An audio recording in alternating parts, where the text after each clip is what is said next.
Φίλες και φίλοι, λευκαδίτες και λευκαδίτες, σημερινή μας ημερίδα διαδίκτυο. Η παγκόσμια κοινωνία των πληροφοριών αποτελεί σήμερα μια απτή πραγματικότητα η οποία μας ανήκει και στην οποία ανήκουμε κατά τρόπο διασυνείδητο. Μας περιβάλλει από παντού, γεμίζοντάς μας με την αυθονία, σαγηνεύοντάς μας με τις υποσχέσεις της και τρομάζοντας με τις εκπλήξεις της. Ο εγωικός κόσμος καταλύει τον χώρο και τον χρόνο, είναι πάντα εδώ και τώρα, δημιουργώντας ένα σύμπαν διαφορετικό και φευγαλαίο. Οι αναφορές αλλάζουν. Το δίκτυο ανοίγει μια ουσιαστική συζήτηση με ολόκληρη την κοινωνία. Οι συνέπειες της επιταχυνόμενης εφαρμογής του γίνονται αισθητές σε όλα τα πεδία.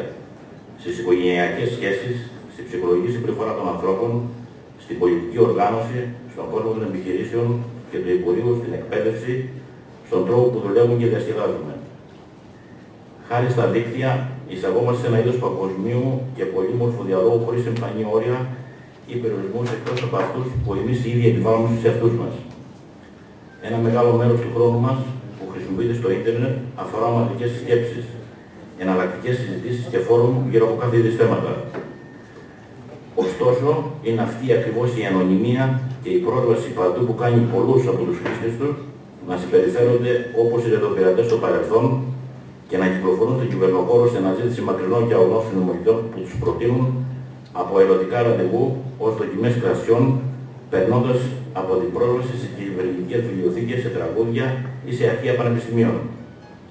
Έτσι δημιουργείται η ανατρεχιστή δυνατότητα καταστροφής της προσωπικής ζωής κατά τρόπο ανεπίστευτο που δεν έχει προηγούμενο.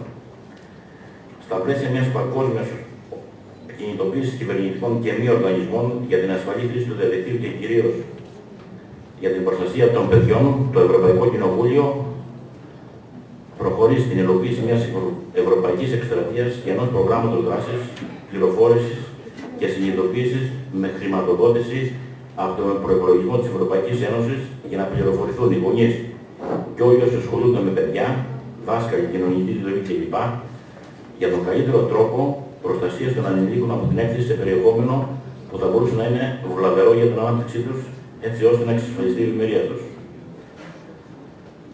Φίλες και φίλοι, μαζί μας απόψε είναι ο βουλευτής Λευκάδος, ο κύριος Θοδωρής Σολδάτος, εκπρόσωπος του Σαρδανιωτάτου Μητροπολίτου Υπάτερας Αθανάσιος, ο δήμαρχος Λευκάδος,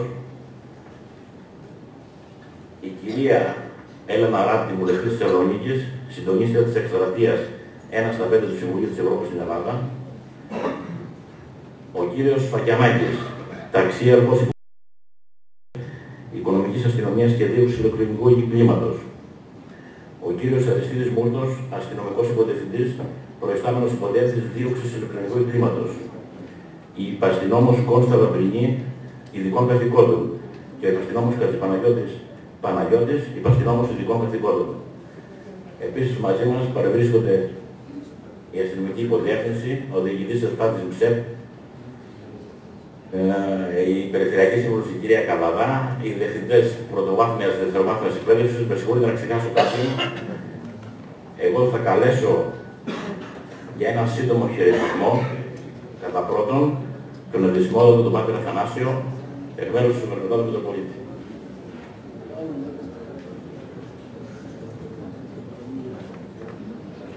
Ο Μητροπολίτης μας σήμερα βρίσκεται στην Αθήνα, στην επίσημη υποδοχή του Πατριάρχου της Ρωσίας ως μέλος της Ιεράς Συνόδου. Ο πατήρ Σπυρίδων και εγώ είμαστε οι δύο ιερείς, οι οποίοι είμαστε υπεύθυνοι για το διαδίκτυο στην Ιερά Μητροπολή μας. Είμαστε αυτοί που εστίσαμε την καινούργια ιστοσελίδα της Ιεράς Μητροπολέως μας, την οποία σας προτρέπω και να επισκεφτείτε. Σε καμία περίπτωση δεν θα γυρίσουμε πολλά χρόνια πίσω, τότε που οτιδήποτε καινούριο η Εκκλησία το δαιμονοποιούσε. Δεχόμαστε την τεχνολογία, την επιστήμη και αυτοί μάλιστα που κατηγορούν την Εκκλησία ότι δεν συμβαδίζει με την επιστήμη, είναι αυτοί που θέλουν το κακό και να δυσφημίσουν την Εκκλησία.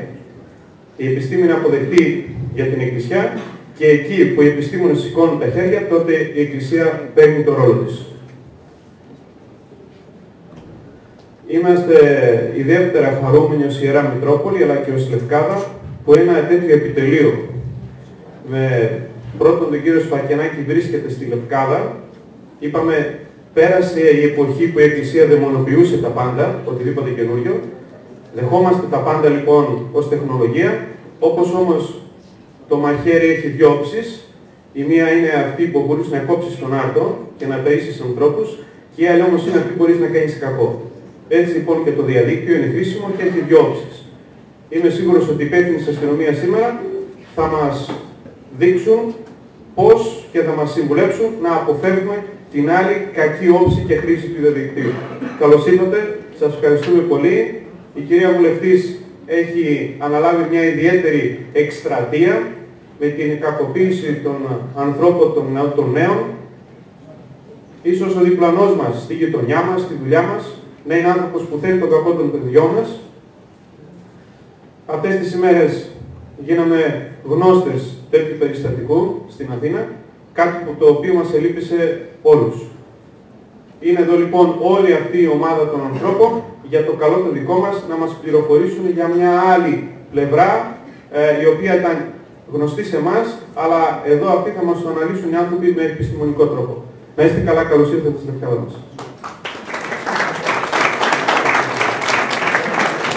Θα σας ο βουλευτή Λευκάδος για να ζητήσουμε συγχωρητισμό.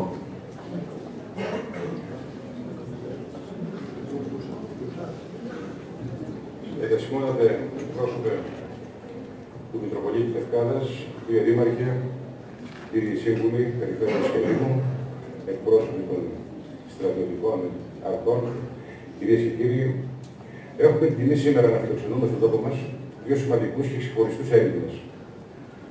Την κυρία Έλενα Ράπτη, βουλευτή Α Θεσσαλονίκης, και τον κύριο Σφακιανάκη, υπεύθυνο για το ηλεκτρονικό έγκλημα και γνωστό βεβαίως σε όλους μας, μέσα από τη δράση και τη λειτουργία του στην αντιμετώπιση αυτού του ζητήματος, το οποίο έχει πάρει διαστάσεις και στο οποίο νομίζω οι παρεμβάσεις του είναι λίγο καταλυτικές. Ζούμε σε μια εποχή που οι κίνδυνοι πλέον δεν ελοχεύουν μόνο στη γειτονιά, δεν ελοχεύουν μόνο στον δρόμο.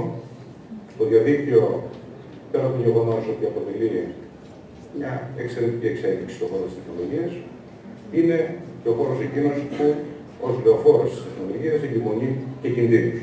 Κινδύνους για τους οποίους βεβαίως θα ακούσουμε με ιδιαίτερα ενδιαφέρον τους προαναφερθέντες επισκέπτες μαζί με τους συνεργάτες μου. Θέλω να εκφράσω και να διατυπώσω την ευαδέσκειά μου στην κυρία Έλενα Ράπτη, η οποία από χθες έκανε ιδιαίτερως ξεχωριστή την παρουσία της στην κεντρική πλατεία της Λευκάδας και στη Λευκάδα ολόκληρη, αντιπροσωπεύοντας το Συμβούλιο της Ευρώπης και ως επικεφαλής της εκστρατείας 1 στα 5, που ήδη θα σας πει ότι έχει να κάνει με το στατιστικό ζήτημα, πόσα άτομα αριθμητικά στα πόσα δέχονται σεξουαλική παρενόχληση ή οτιδήποτε άλλο, είχε ως αποτέλεσμα, νομίζω, μια πρώτη επαφή με το αντικείμενο και μια πρώτη ευαισθητοποίηση. Να την ευχαριστήσω επίσης για το γεγονός, όπως και τον κύριο Σφακιανάκη, ότι η Λευκάδα επελέγει μεταξύ των πρώτων πόλεων στην πρώτη και καταρχήν διοργάνωση αυτής της εκστρατείας, και με τους ευχηθώ καλή παραμονή και να ξανάρθετε στη Λευκάδα και με αυτή την ιδιότητα και με διαφορετική. Σας ευχαριστώ πάρα πολύ.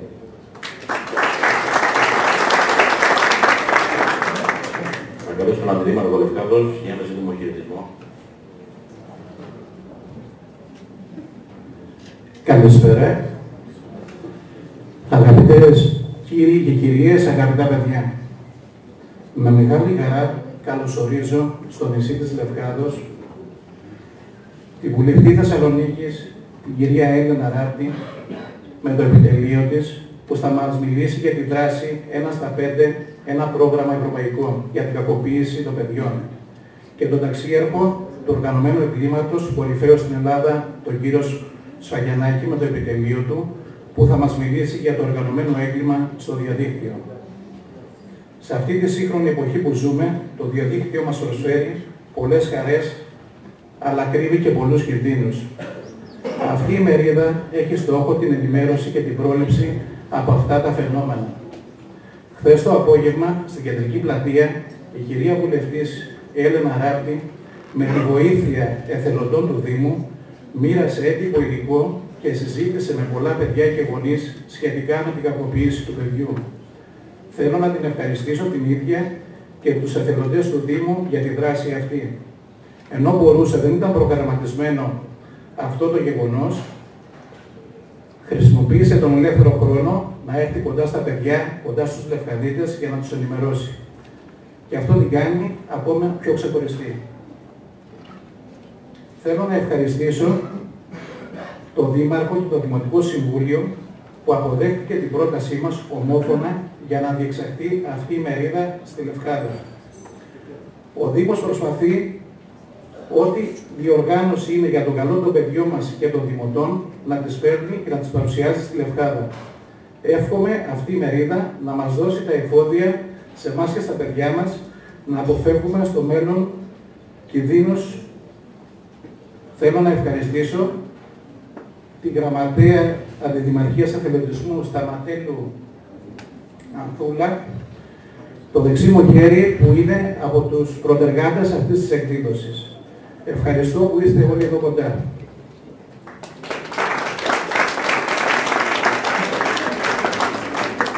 Μετά το σχέδιο, θα παρακαλέσω τον ταξίεργο να πάρει τη θέση.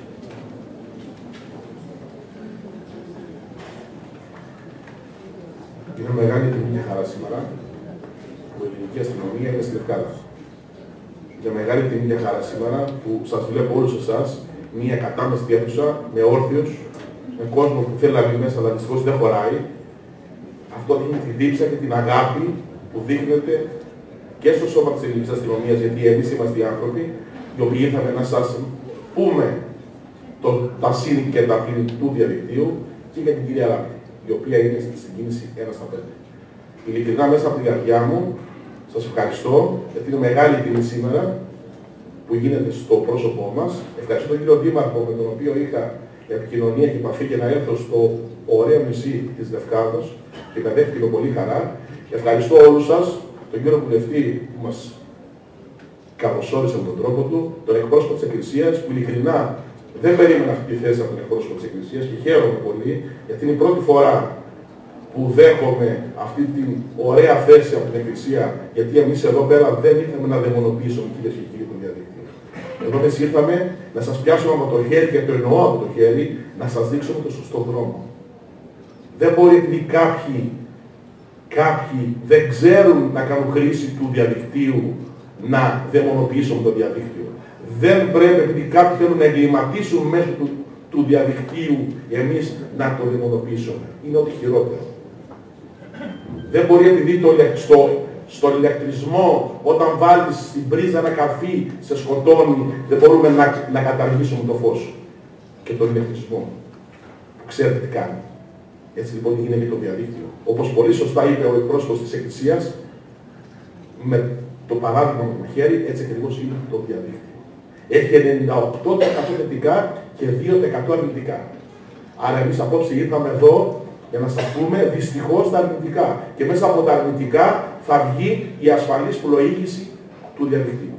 Είναι η πρωτοβουλία του Υπουργείου Δημοσίας Τάξεως και της Ελληνικής Αστυνομίας με εμάς που ήρθαμε σήμερα στον τόπο σας να σας δείξουμε το δρόμο. Ποιος είναι ο δρόμος ο σωστός.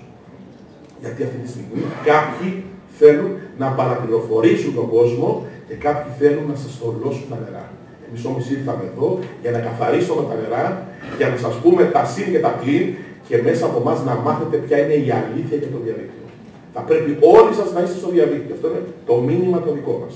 Όλοι σας μετά από μια σωστή επικοινωνία και πάνω απ' όλα με τη μάθηση. Μέσα από μάθηση σωστή. Εάν επισκεφτείτε τις ιστοσελίδες που έχουμε κτίσει για αυτό το θέμα, η δίωξη του εσωτερικού εγκλήματος και η ελληνική αστυνομία, θα δείτε πόσο εύκολο είναι αυτό που σας δίνω εμείς. Εμείς ήρθαμε λοιπόν εδώ πέρα για δύο λόγους. Ο πρώτος λόγος είναι να σπάσουμε το μύθο για το διαδίκτυο. Όλοι σας μπορείτε να μπείτε στο διαδίκτυο. Και το δεύτερο είναι να βγάλετε από το μυαλό σας το κακό. Το διαδίκτυο δεν είναι κακό, είναι καλό. Είναι η νέα τεχνολογία, είναι το θαύμα αυτή τη στιγμή του αιώνα μας, που μέσα από εκεί μπορείς να κάνεις τα πάντα. Κάποιοι όμως οι οποίοι δεν ξέρουν να το χρησιμοποιούν και επειδή έχουν στήρα άρνηση, γι' αυτό το λόγο μπαίνουν εμπόδια μπροστά και τροχοπέδι, να λένε μη και μη και μη και μη. να το σταματήσω. Όχι στα παιδιά, όχι στους μεγάλους, όχι. Θα ξέρετε κάτι. Και κλείνω το θέμα αυτό. Είναι μονόδρομο στο διαδίκτυο πλέον, κυρίες και κύριοι. Και μετά την εκδήλωση αυτή που σήμερα κάνει το Υπουργείο Δημοσίας Τάξης και Ελληνική Αστυνομία στην πόλη της Λευκάδος, θα ξέρετε κάτι και θυμηθείτε το και θέλω θα σας ρωτήσω όταν τελειώσω. Θα δείτε πόσο πιο πλούσιοι σε γνώση θα φύγετε όλοι σας μετά την εκδήλωση αυτή. Αυτό σας το λέω επειδή ξέρω. Έχω κάνει εκατοντάδες εκδηλώσεις, έχω συμμετέσχει σε πάνελ, σε ημερίδες, σε συνέδρια και ξέρω πάρα πολύ καλά. Θα σας τα μεταφέρω τόσο απλά, τόσο εύκολα, έτσι ώστε όλοι σας θα γίνετε κοινωνία αυτό που ξέρουμε εμείς. Και θα σπάσει ο μύθος. Θα δείτε ότι το διαδίκτυο είναι το φως και πάνω απ' όλα με τη σωστή χρήση και εσάς και των παιδιών σας δεν θα υπάρχει ούτε μύθος ούτε ο δαίμονας. Όπως κάποιοι θέλουν να πούμε. Έχουμε το δαίμονα στο σπίτι μας. Αυτό είναι μεγάλο λάθος. Και τώρα θα αρχίσω με την εκδήλωσή μας, αλλά πριν την εκδήλωση θα ήθελα να σας πω δύο λόγια για την κυρία Ράπτη, την βουλευτή μας, η οποία είναι κοντά μας και η οποία είναι εκπρόσωπος του Ευρωπαϊκού Συμβουλίου, γιατί είναι εκπρόσωπος εδώ για να σας δείξει τους κινδύνους για τα παιδιά μας. Γιατί όλους αυτούς που εντοπίζει η ελληνική αστυνομία, δυστυχώς είναι ανάμεσά μας. Και επειδή είναι ανάμεσά μας αυτοί οι άνθρωποι, θα πρέπει εμείς να προσέξουμε κάποια πραγματάκια. Αυτά που πρέπει εμείς να προσέξουμε, κάποιους κανόνες, τους κανόνες αυτούς θα σας τους πει η κυρία Ράπτη, η βουλευτής, η οποία είναι εκπρόσωπος του Ευρωπαϊκού Συμβουλίου για τη δράση 1 στα 5. Και θα περάσουμε στην ημερίδα μας και στην πρώτη διαφάνεια μας, που με απλά λόγια μας λέει ότι το διαδίκτυο είναι ένα παγκόσμιο θαύμα. Αυτό το ξέρουμε όλοι μας, δεν πρέπει να κάτσουμε εδώ. Και προχωράμε αμέσως στα κόκκινα του διαδικτύου, δυστυχώς στα πράγματα τα οποία πρέπει να προσέχουμε. Το πρώτο πράγμα είναι οι πληροφορίες δεν είναι πάντα έγκυρες. Πριν πάω στην πληροφορία θα σας πω κάτι. Όταν εσείς κάθεστε στο σπίτι σας τώρα το βράδυ αναπαυτικά στην πολυθρόνα σας, ωραία και όμορφα και συνδέεστε στο διαδίκτυο, θα πρέπει όλοι σας να ξέρετε ότι εκείνη τη στιγμή η εταιρεία που έχετε πάρει ίντερνετ, είτε λέγεται ΟΤΕ, είτε λέγεται Fortinet, είτε λέγεται Hall, είτε, σας δίνει έναν αριθμό. Αυτός ο αριθμός που σας δίνει, που εσείς δεν το βλέπετε, είναι όπως το τηλέφωνό σας. Έχει ένα αριθμό. Έτσι και το διαδίκτυο σας δίνει ένα αριθμό η εταιρεία, όπου ό,τι και να κάνετε, όπου και να πάτε, μένει αυτός ο αριθμός. Αυτός λοιπόν ονομάζεται ηλεκτρονικό ίχνος και είναι το αποτύπωμά σας σε κάθε κίνηση. Άρα ό,τι και να κάνετε, όπου και να πάτε μέσα στο διαδίκτυο, έχετε ένα αριθμό. Είσαστε με λίγα λόγια με επώνυμο. Ο αριθμός σας είναι το επώνυμό σας. Ποιος είστε? Έτσι λοιπόν δεν υπάρχει ανωνυμία στο διαδίκτυο και υπάρχει επωνυμία. Για κάποιους οι οποίοι νομίζουν ότι στο διαδίκτυο υπάρχει ανωνυμία. Είναι μέγα λάθος και κάποιοι εκμεταλλεύονται την νομοθεσία και παρουσιάζονται με τις κουκούλες δεξιά και αριστερά και σπηλώνουν ανθρώπους και καταστάσεις. Και έρχομαι λοιπόν εδώ στο σημείο το πρώτο που λέμε ότι οι πληροφορίες δεν είναι πάντα έγκυρες. Τι εννοούμε με αυτό? Στις μικρές κοινωνίες κάποιος θέλει να βλάψει το βήμα του. Θέλει να βλάψει τον αστυνόμο, θέλει να βλάψει τον ιερέα, θέλει να βλάψει τον οποιοδήποτε. Τι κάνει? Πηγαίνει σε ένα net καφέ, φτιάχνει ένα blog και σπηλώνει ανθρώπινες συνειδήσεις και καταστάσεις. Έτσι λοιπόν αυτός το λέει σε 2-3 ανθρώπους και λέει είδατε τι γράφει για τον δεσπότη, είδατε τι γράφει για το δήμαρχο, είδατε τι γράφει για τον αστυνόμο. Και το βλέπουν 2-3 άνθρωποι, οι 3 το λένε στον δεσπότη, στον δήμαρχο, σε αυτό που να το πάρει. Αυτοί θέλουν να περάσουν μια θέση, θέλουν να εκβιάσουν για κάτι. Έβαλε, ξέρετε, ότι οι εκβιαστικοί δεν περνάνε πλέον οι εκβιασμοί. Έχουμε βγάλει τις κουκούλες από εκατοντάδες μπλοκ. Έτσι λοιπόν, όποιος έχει πρόβλημα θα έρθει στην υπηρεσία δίωξης ηλεκτρονικού εγκλήματος που το Υπουργείο Προστασίας του Πολίτη έχει ιδρύσει για αυτό το λόγο, για να βγάλουμε αυτούς τους ανθρώπους που σπέρνουν το φόβο και τον τρόμο στις μικρές κοινωνίες.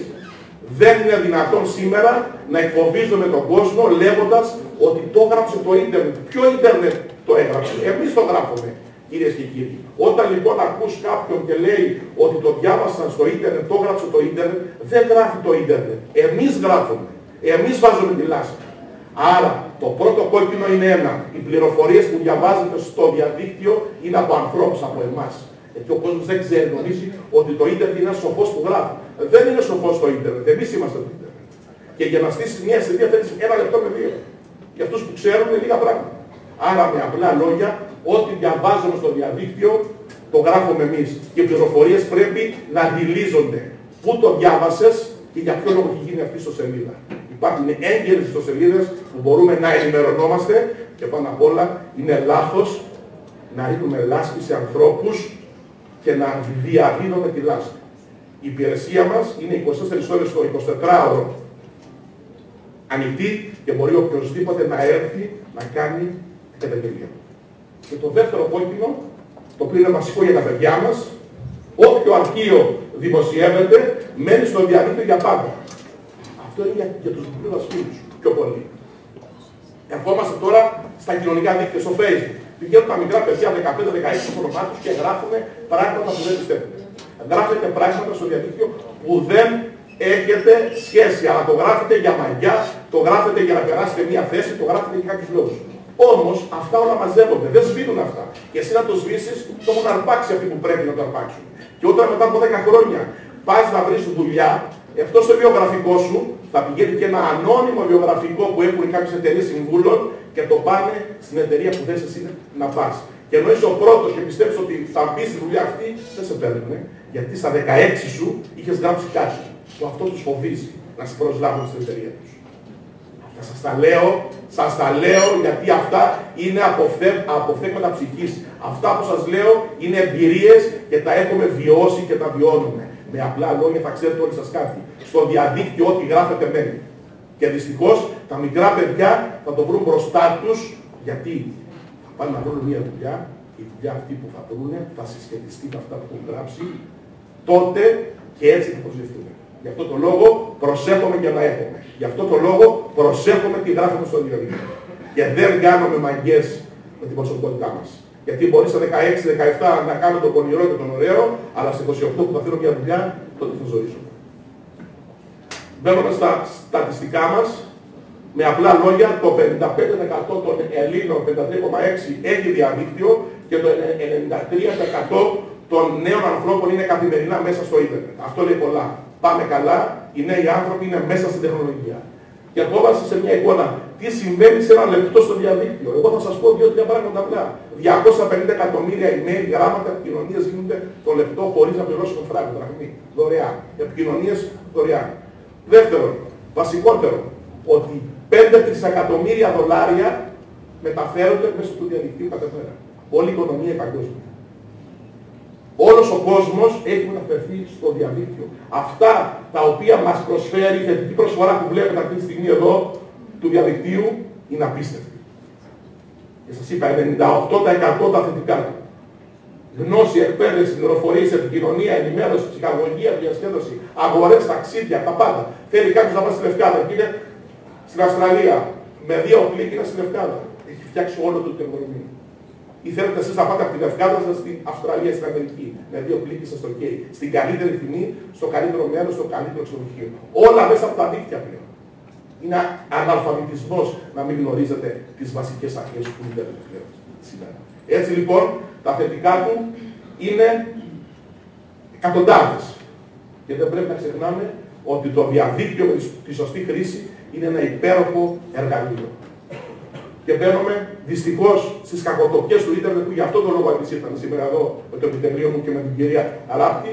Κακοτοπιές του ίντερνετ έχουν το ηλεκτρονικό έγκλημα. Τι είναι με 2 λέξεις ηλεκτρονικό έγκλημα, απλά και καθαρά.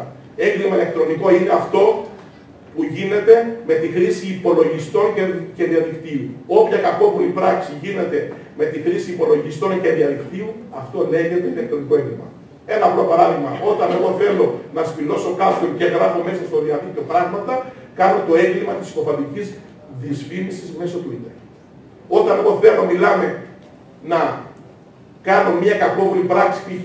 να σκοτώσω κάποιον άνθρωπο μέσα από το ίντερνετ. Ακόμα και εκτελέσεις έχω μέσα από το ίντερνετ. Μπήκαν σε νοσοκομιακή βάση, άλλαξαν τα δεδομένα του ασθενούς, εκεί που του δίνανε αλφα φάρμακα, του βάλουν β' και όμως κάτι. Τα πάντα όλα γίνονται από το διαδίκτυο. Αυτό είναι το έγκλημα το ηλεκτρονικό, όπου η νομοθεσία δυστυχώς δεν μας βοηθάει πολύ. Η νομοθεσία έχει κάνει το διαδίκτυο απόρριτο. Τι εννοώ απόρριτο? Δεν μπορεί να γίνει καμία ενέργεια χωρίς άρση απορρίτου. Όμως ήρθαν οι 2 εισαγγελείς, ο κύριος Τέτες του εισαγγελέα του Αριού Πάγου, η κ. κύριος Σαγγιδάς και είπαν ότι είναι λάθος. Το διαδίκτυο δεν είναι απόρριτο. Απόρριτο είναι μόνο επικοινωνία όταν είναι δύο άνθρωποι στο τηλέφωνο. Άρα μπορείτε κύριοι να δουλέψετε. Και αυτές οι δύο γνωμοδοτήσεις έχουν λύσει τα χέρια της ελληνικής αστυνομίας και μπορούμε και δουλεύουμε. Και θέλω από τη θέση αυτή να ευχαριστήσω τους εισαγγελείς όλης της χώρας και ιδιαίτερα των Αθηνών και τον εισαγγελέα του Αρίου Πάγου, τον κύριο Τέτα και τον κύριο Σανιδά, που με τις γνωμοδοτήσεις τους μας έχουν λύσει τα χέρια για να σώσουμε τα παιδιά μας. Γιατί χωρίς αυτές τις γνωμοδοτήσεις θα είχε χαθεί πολλοί κόσμος.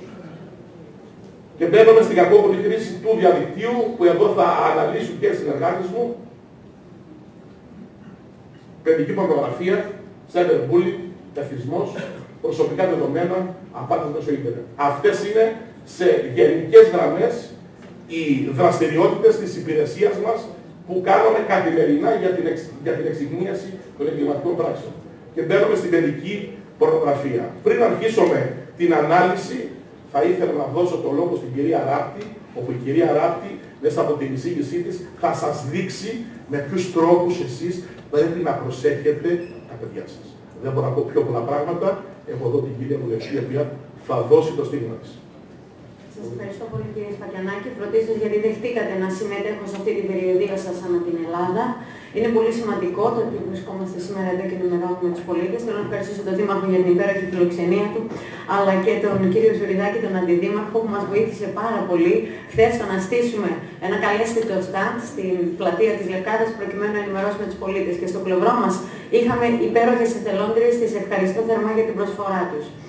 Βεβαίως ο συνάδελφος, ο κύριος Θοδωρής Ολγάτος, από την πρώτη στιγμή που ενημερώσαμε τους βουλευτές στο Ελληνικό Κοινοβούλιο, έδειξε ενδιαφέρον και ζήτησε αυτή η ενημέρωση να γίνει και εδώ στη Λευκάδα. Τον ευχαριστώ θερμά. Τους τελευταίους μήνες μετέχω στο Συμβούλιο της Ευρώπης. Στο Συμβούλιο της Ευρώπης μετέχουν 47 κράτη. Ασχολείται με την προάσπιση των ανθρωπίνων δικαιωμάτων και η επικεφαλής της ελληνικής αντιπροσωπείας είναι η κυρία Ντόρα Μπακογιάννη. Συνολικά μετέχουν 14 βουλευτές και καθένας από εμάς έχει το δικαίωμα να μετέχει σε μία ή δύο επιτροπές. Ωστόσο, στο δίκτυο για τον τερματισμό της σεξουαλικής κακοποίησης των παιδιών μετέχει μόνο ένας βουλευτής και εκεί η κυρία Μπακογιάννη όρισε εμένα, προκειμένου να συντονίσω στη χώρα μας την καμπάνια 1 στα 5 του Συμβουλίου της Ευρώπης. Ονομάστηκε 1 στα 5 γιατί 1 στα 5 παιδιά πέφτει θύμα κάποιας μορφής σεξουαλικής κακοποίησης στην Ευρώπη. Και τα ποσοστά στην Ελλάδα είναι εξαιρετικά υψηλά. Σε έρευνα που έκανε το Ινστιτούτο Υγείας του Παιδιού, προκύπτει ότι το 16% ηλικίας 10 έως 14 ετών έχει πέσει θύμα σεξουαλικής κακοποίησης στη ζωή του. Τα εργαλεία. Είναι ένα τηλεοπτικό σποτ που θα δούμε αμέσως και περιγράφει πόσο δράστης είναι ένα πρόσωπο από το περιβάλλον του παιδιού. Βρίσκεται κοντά του, προσπαθεί να το καλοπιάσει με τον έναν ή τον άλλο τρόπο, κάνοντάς του όλα τα χατήρια και στη συνέχεια προσπαθεί να το αγγίξει. Πάμε να δούμε το βίντεο και θα το σχολιάσουμε μαζί.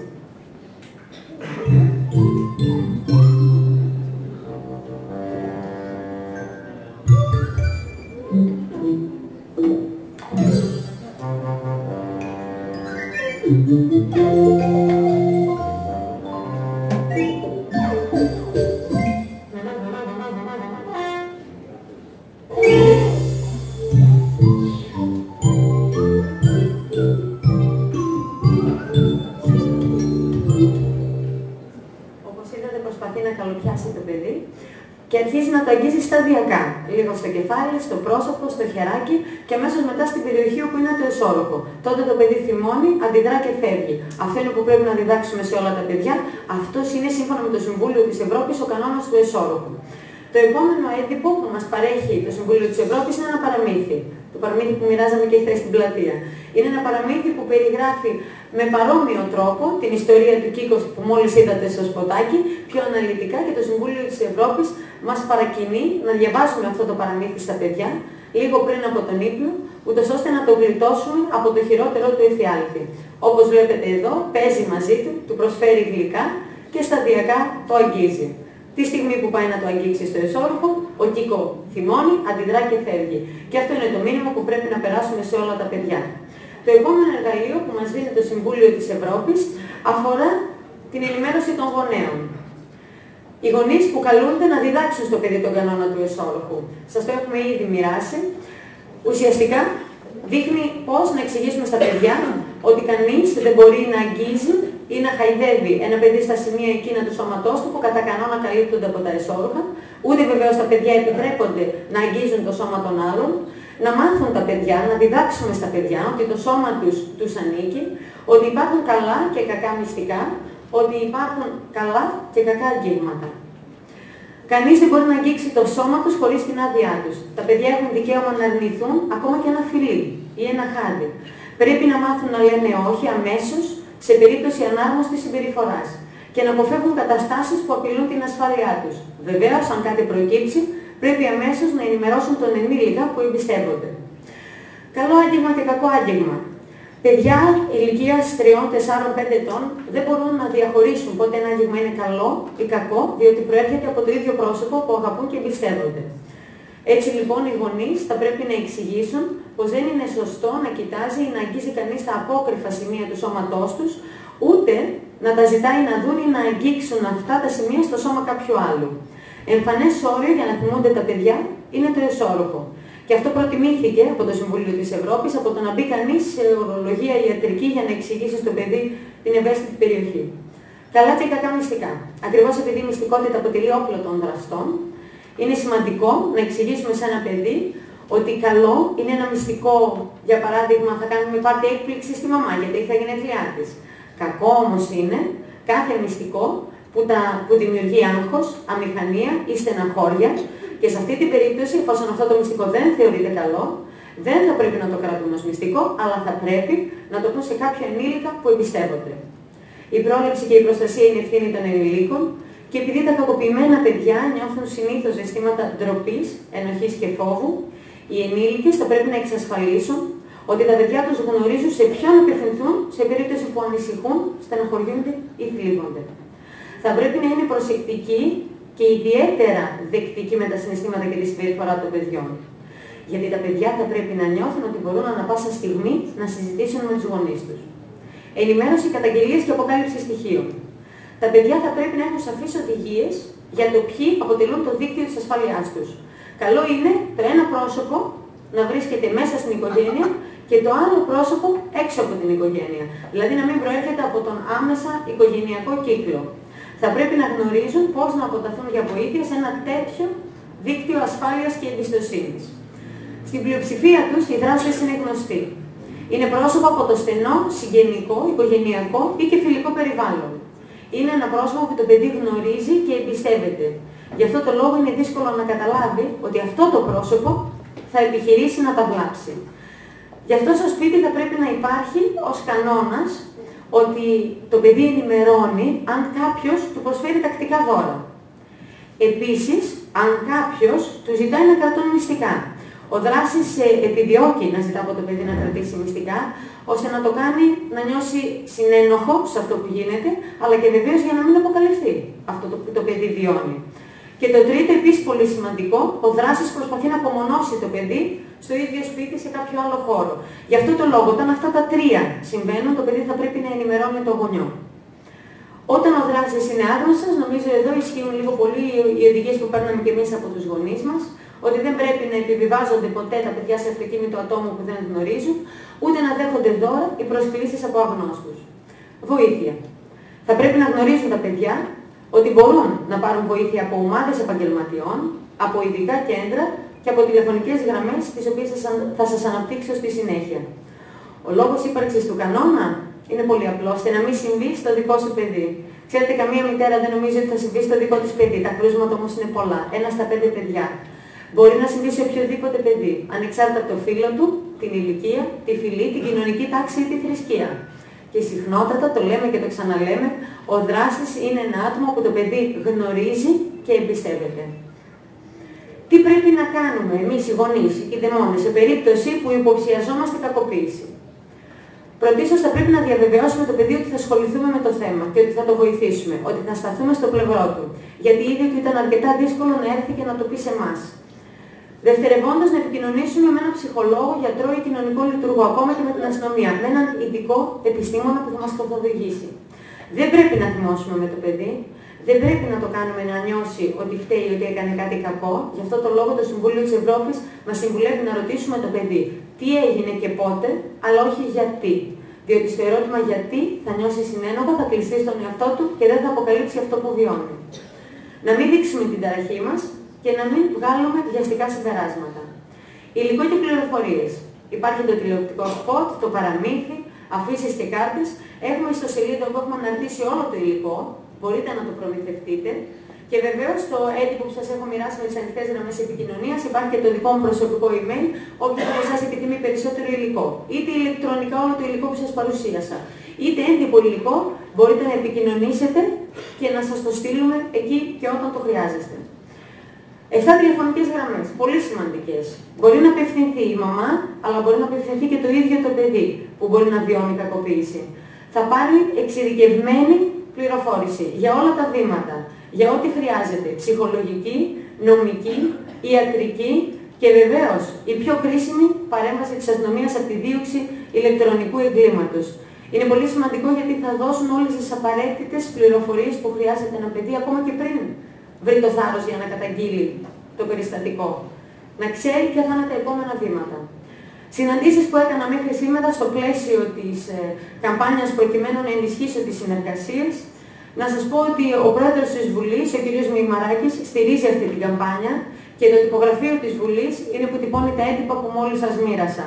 Είναι αμέριστη η συμπαράσταση του Προέδρου και σε αυτόν οφείλουμε το γεγονός ότι μπορούμε σήμερα να βρισκόμαστε στο πλευρό του κ. Σφακιανάκη και να κάνουμε και εμείς τη δική μας περιοδεία για την πρόληψη της σεξουαλικής κακοποίησης. Η πρώτη μου συνάντηση ήταν με τον Αρχιεπίσκοπο. Και αυτό γιατί θεωρώ ότι όταν βιώνουμε κάτι τόσο δύσκολο, κάτι τόσο εφιαλτικό, που ντρεπόμαστε να το εκμυστηρευτούμε ακόμη και στα πολύ οικεία μας πρόσωπα, στον πνευματικό μας θα βρούμε το θάρρος να το πούμε. Γι' αυτό το λόγο θεωρήθηκε σκόπιμο να ενημερωθούν, να επιμορφωθούν όλοι οι ιερείς, προκειμένου να είναι σε θέση όταν ένα παιδί ή μία μαμά θα τους καταθέσει ένα τέτοιο περιστατικό, να ξέρουν πώς να το βοηθήσουν, πώς να το κατευθύνουν. Παράλληλα όμως, ήδη το Γραφείο Νεότητας της Αρχιεπισκοπής έχει αναρτήσει όλο το υλικό, διότι στηρίζει και αγκαλιάζει αυτή την πρωτοβουλία και έχουμε συνεννοηθεί με τις περισσότερες εκκλησιαστικές κατασκηνώσεις το έντυπο υλικό να φτάσει και εκεί. Ο κύριος Αρβανιτόπουλος, ο Υπουργός Παιδείας, στηρίζει αυτή την πρωτοβουλία, θέλει η καμπάνια να περάσει μέσα από την εκπαίδευση και σύντομα ειδικό κλιμάκιο θα ξεκινήσει τις ενημερωτικές ημερίδες. Με την καινούργια χρονιά πιστεύω ότι θα είμαστε έτοιμοι για να το δρομολογήσουμε αυτό υπεύθυνα και οργανωμένα. Μία πολύ κρίσιμη συνάντηση ήταν αυτή που έκανα με τον κύριο Παπαγιαννόπουλο, τον αρχηγό της Ελληνικής Αστυνομίας, όπου τον ενημέρωσα για την καμπάνια μας και του ζήτησα την άδεια να βρεθώ στο πλευρό του κυρίου Σφακιανάκη, όχι μόνο σε αυτή την τόσο σημαντική περιοδία που κάνει με την Ελλάδα, αλλά και στις διαδικτυακές ενημερωτικές ομιλίες, όπου ο κύριος Σφακιανάκης κάθε Παρασκευή, 12 με 2, ενημερώνει διαδικτυακά πάνω από 10 σχολεία, πολλές φορές και 20 και περισσότερα, και έχουν την πολυτέλεια οι μαθητές από όλη την Ελλάδα, πραγματικά να πάρουν ενημέρωση και να λύσουν όλες τις απορίες για τους κινδύνους στο διαδίκτυο, για την ασφαλή πλοήγηση στο διαδίκτυο. Εκεί έχουμε και εμείς τη δυνατότητα για μια 5λεπτή παρέμβαση να ενημερώσουμε για την πρόληψη της σεξουαλικής κακοποίησης των παιδιών. Συνεργαζόμαστε και με τον ΣΕΓΑΣ. Στο πλαίσιο των αθλητικών δραστηριοτήτων ανά την Ελλάδα, βρισκόμαστε και εμείς εκεί να ενημερώνουμε τους πολίτες. Θα σας δείξω και φωτογραφικό υλικό στη συνέχεια. Σε όλες τις ενημερωτικές ημερίδες έχουμε στο πλευρό μας το Ινστιτούτο Υγείας του Παιδιού, το κύριο Μόσχο, το συνήγορο για τα δικαιώματα του παιδιού, το ΕΚΑ, τον κύριο Γιαννόπουλο από το χαμόγελο του παιδιού. Ομάδες αθλητικές δέχτηκαν να προωθήσουν μέσα από τους δικούς τους φορείς τα μηνύματά μας. Χαρακτηριστικά θα σας πω ότι ο ΠΑΟΚ ήταν η πρώτη ομάδα και το σποτάκι μας προβάλλεται στη γιγαντοοθόνη πριν την έναρξη κάθε αγώνα. Ο προσκοπισμός στηρίζει την πρωτοβουλία και έχουν γίνει ήδη ημερίδες σε βαθμοφόρους προκειμένου να περάσουν τα μηνύματα σε κάθε γειτονιά. Τα μέσα μαζικής ενημέρωσης για ένα μήνα δέχτηκαν να προβάλλουν το σποτάκι μας ως κοινωνικό μήνυμα δωρεάν. Και τώρα πάμε να δούμε κάποιες δράσεις. Ξεκινήσαμε από δράση του ΣΕΓΑΣ στη Θεσσαλονίκη. Εκεί από υπαίθριο στάντη ενημερώσαμε τους πολίτες. Συνεχίσαμε στην ενημέρωση ομαδαρχών και εθελοντών κατασκηνώσεων που βρίσκονται το καλοκαίρι σε επαφή με τα παιδιά και είναι πολύ κρίσιμο να μπορούν να τα ενημερώσουν και να τα προστατεύσουν. Σε πεζοδρόμους στη Θεσσαλονίκη, καλή ώρα όπως κάναμε και χτες εδώ στην πλατεία. Εδώ βλέπετε στην πλατεία Αριστοτέλους. Ο κόσμος έδειξε ιδιαίτερο ενδιαφέρον και στον ανθοέκτη της Θεσσαλονίκης. Παράσταση κλασικού χορού αφιερώθηκε στην καμπάνια μας. Εδώ ενημερώνουμε τους βαθμοφόρους προσκόπους. Στη Βουλή των Ελλήνων έγινε η ειδική ενημέρωση, όπου ενημερώθηκαν οι γυναίκες της Βουλής, ώστε και αυτές με τη σειρά τους να λάβουν πρωτοβουλία στις περιφέρειές τους. Περιοδία. Η περιοδία μας ξεκίνησε με τον κύριο Σφακιανάκη από την Ξάνθη. Συνεχίσαμε στην Καβάλα. Μία ενδιάμεση στάση στο γήπεδο του ΠΑΟΚ, αλλά και ενημέρωση στους βαθμοφόρους, και συνεχίσαμε στη Φλόρινα. Αμέσως μετά στη Λάρισα, στη Θεσσαλονίκη στον Εύωσμο, με τον Σέγας στην Καστοριά, όπου εδώ είχαμε την ευκαιρία να συμμετέχει και ομιλία πραγματοποιήθηκε στο Δημαρχείο, αλλά και σαν τοποθετήσαμε την επόμενη μέρα. Και οι παρουσίες μας στα μέσα μαζικής ενημέρωσης. Θα κλείσω με 2 κοινοβουλευτικές μου παρεμβάσεις. Θεώρησα σημαντικό αυτή η προσπάθεια να περάσει μέσα από την εκπαίδευση. Για τον λόγο αυτό κατέθεσα στον Υπουργό Παιδείας ερώτηση, ζητώντας του να συμπεριλάβει στο μάθημα της ευέλικτης ζώνης στα δημοτικά την πρόληψη για τη σεξουαλική κακοποίηση των παιδιών. Και η δεύτερη παρέμβαση αφορά το Υπουργείο Υγείας. Θεωρώ πολύ σημαντικό να δημιουργήσουμε και εδώ στην Ελλάδα το σπίτι του παιδιού, ένα στη Θεσσαλονίκη και ένα στην Αθήνα, προκειμένου τα κακοποιημένα παιδιά, αυτό αφορά την αντιμετώπιση του φαινομένου, τα κακοποιημένα παιδιά να μπορούν να μεταφέρονται άμεσα σε ένα ασφαλές περιβάλλον και εκεί να τα επισκέπτεται ο γιατρός, εκεί να τα επισκέπτεται ο αστυνομικός για την κατάθεσή τους, αλλά και ο εισαγγελέας. Μία φορά να δίνεται η κατάθεση σε ειδικά διαμορφωμένο χώρο, να βιντεοσκοπείται και το παιδί να μην χρειάζεται να καταθέσει ξανά και ξανά και να βιώσει ξανά και ξανά αυτό το τόσο δύσκολο εφιάλτη.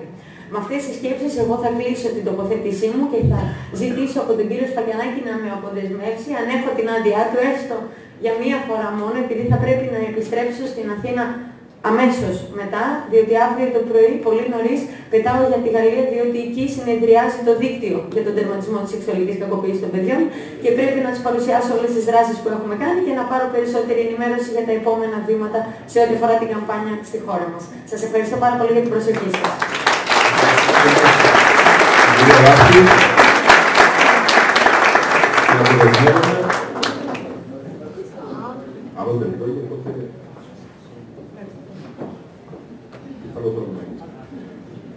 Και θα περάσουμε τώρα στη συνέχεια στο θέμα της παιδικής πορνογραφίας. Είναι ένα θέμα που η Υπηρεσία Δίωξης Ελευθερινού Διώματος ασχολείται και πάνω απ' όλα με τον καλύτερο τρόπο.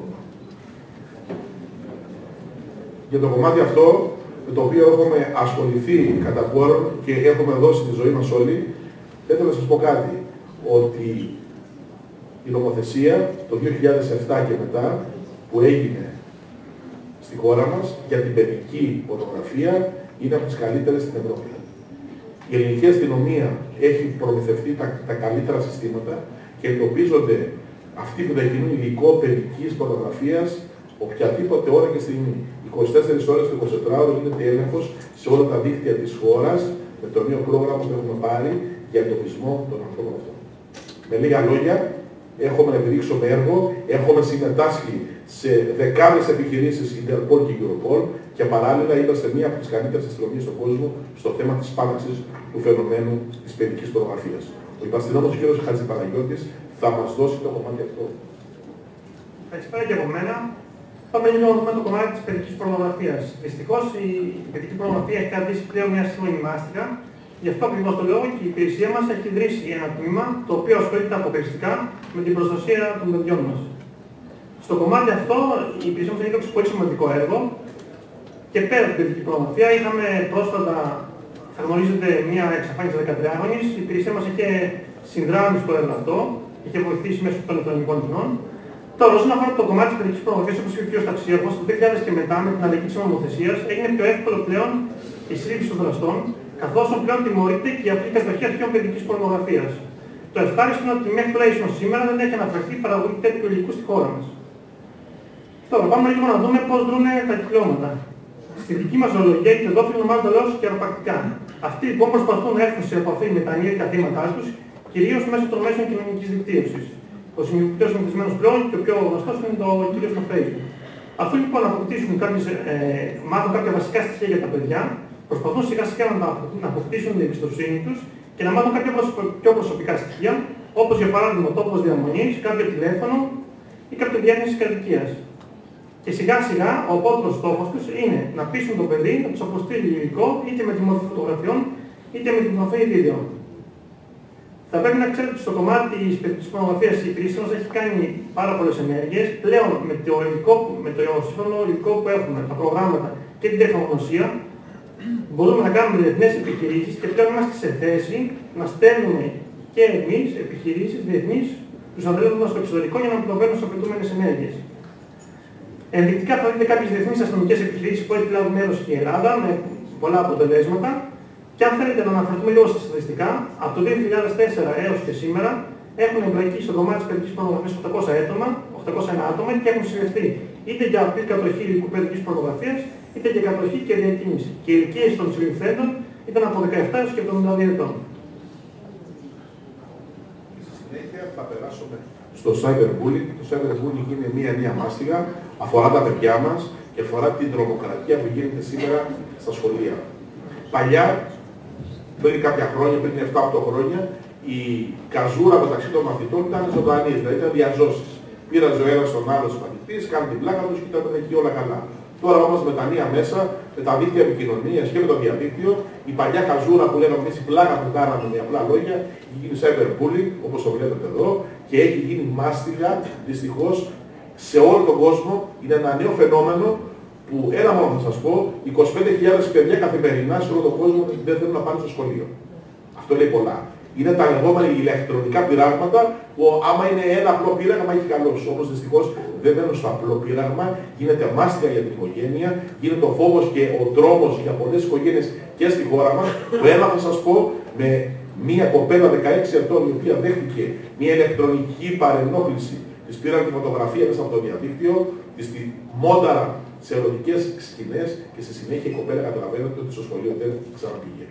Μετά από 2,5 μήνες και 3 απόπειρες αυτοκτονίας που έκανε για να φύγει από τη ζωή αυτή, διότι δεν μπορούσε να αντέξει άλλο αυτό το βάσανο, η κοπέλα απέδειξε η υπηρεσία μας, εντόπισε το δράστη, ο οποίος ήταν ο δεύτερος μαθητής του σχολείου που ήθελε να γίνει πρώτος. Καταλαβαίνετε με απλά λόγια το μέγεθος και την τρομοκρατία που ζουν τα παιδιά μας μέσα στα σχολεία του κάποιους επιτύπους.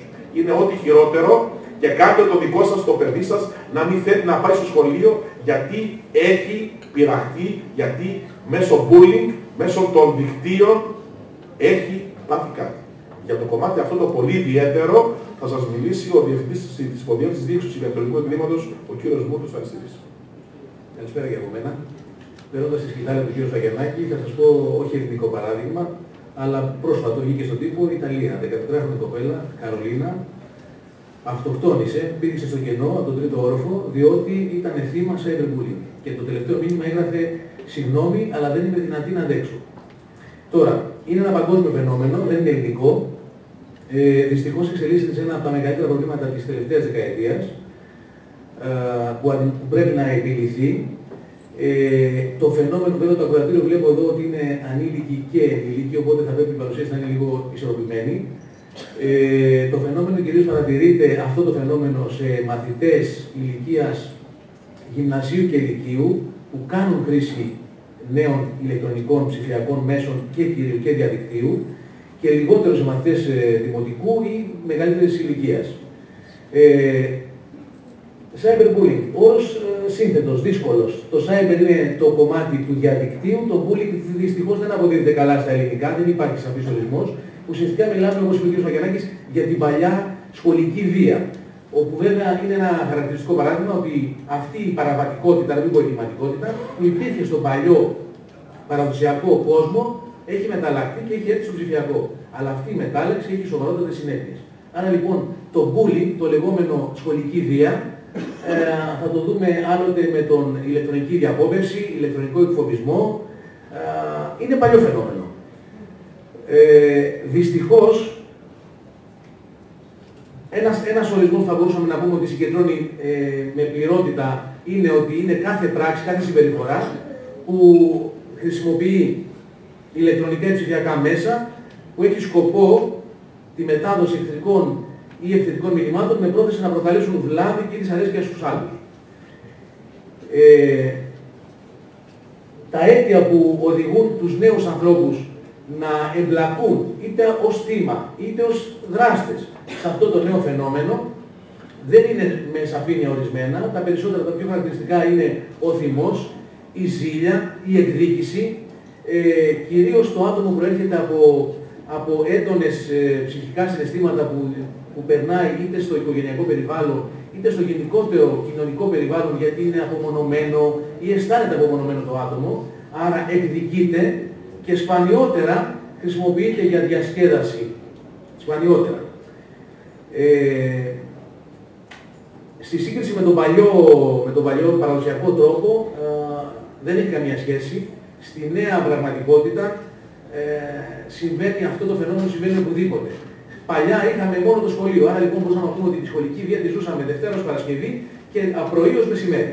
Τώρα λοιπόν ο νέος ψηφιακός κόσμος δίνει τη δυνατότητα να γίνεται οπουδήποτε, όλες τις μέρες, ανά πάσα στιγμή, έχει την τάση δυστυχώς να αυξάνεται, συμβαίνει σε λεγόμενα, στα φερόμενα πλαίσια ανωνυμίας, όπως είπε ο κ. Φακιανάκης προηγουμένως, έχει την αίσθηση ο δράστης ότι κινείται ανώνυμα, ότι δεν αφήνει ίχνη, είναι πιο εύκολο να προβεί στην πράξη αυτή γιατί δεν έχει αναστολές, δεν έχει απέναντί του το θύμα, κάθεται στον καναπέ, στο σπίτι, μακριά από το θύμα, ενδεχομένως δεν αντιλαμβάνεται και τις συνέπειες των πράξεών του, άρα είναι πολύ πιο εύκολο να προβεί σε αυτές τις ενέργειες.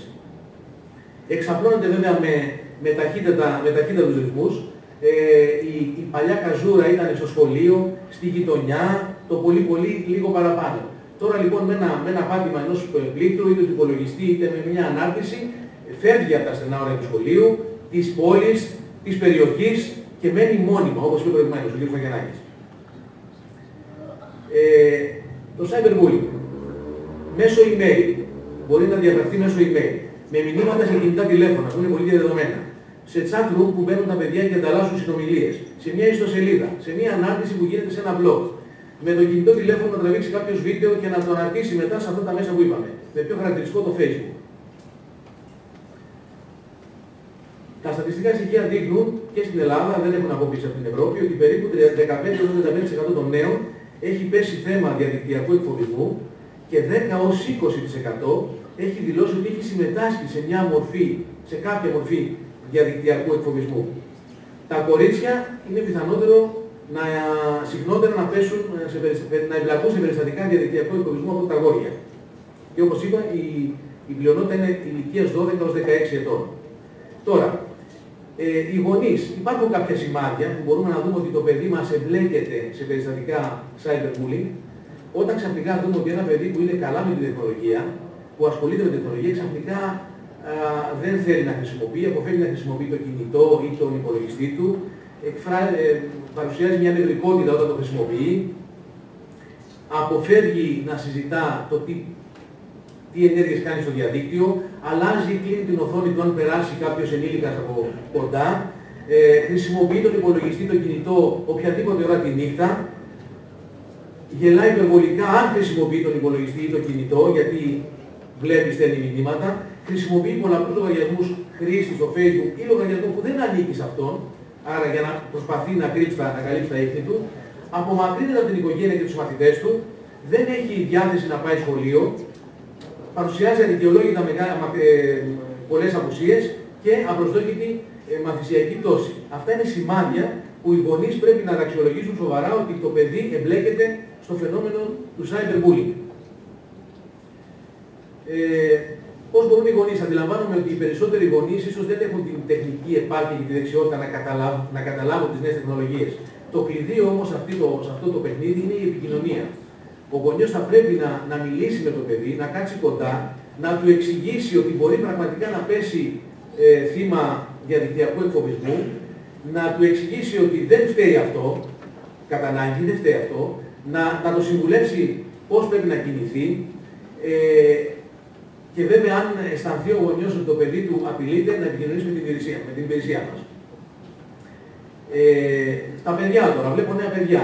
Αν έχετε πέσει ήδη θύμα cyberbullying ή στο μέλλον δυστυχώς πέσετε θύμα, θα πρέπει να ξέρετε να μην διαγράψετε τις αποδείξεις, να τις κρατήσετε, είναι αποδεικτικά στοιχεία, να μην κρατήσετε το πρόβλημα για τον εαυτό σας, να μιλήσετε σε κάποιον που εμπιστεύεστε, μεγαλύτερο, στους γονείς σας, στον αδερφό σας, σε έναν μεγαλύτερο, να σας συμβουλεύσει και εάν τα πράγματα είναι πιο σοβαρά, να μην διστάσετε. Η υπηρεσία μας λειτουργεί 24 ώρες 24 ώρες, έχουμε ειδική γραμμή, τηλεφωνικό κέντρο, να μας προσεγγίσετε, να σας δώσουμε συμβουλές και οδηγίες πώς πρέπει να αντιμετωπίσετε την περίπτωση. Να σας πούμε μία συνέπεια η οποία είναι πάρα πολύ σοβαρή, είναι η αποτροπή από αυτοκτονίες. Η υπηρεσία μας το 2006 δέθηκε μία δυστυχώς καταγγελία όταν κάποιος νέος έφηβος μετά μελλοντική απογοήτευση έψαχνε να βρει τρόπο να φύγει από αυτή τη ζωή. Κάποιος τον βοήθησε και έφυγε.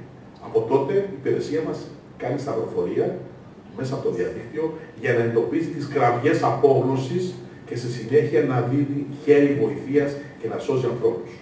Μέχρι σήμερα έχουμε σώσει πάνω από 700 ανθρώπους.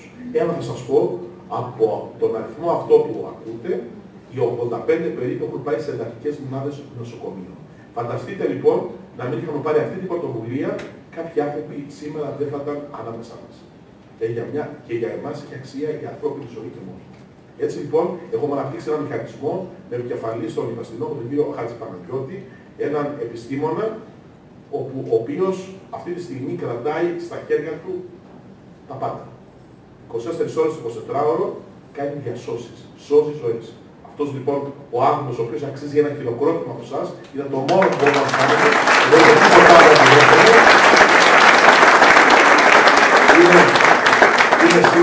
είναι σήμερα κοντά μας και θα μας δώσει ο ίδιος τι κάνει, πώς το κάνει και πάνω απ' όλα τις συνθήκες με τις οποίες δουλεύει και σώζει τους ανθρώπους. Λοιπόν, αυτοκτονίες δυστυχώς είναι πλέον ένα φαινόμενο το οποίο είναι πολύ συχνό, ειδικά την τελευταία τριετία. Προσωπικώς από το 2006 έως και σήμερα, η διαφάνεια είναι 730, είχαμε και δύο χθες, 732 υποθέσεις.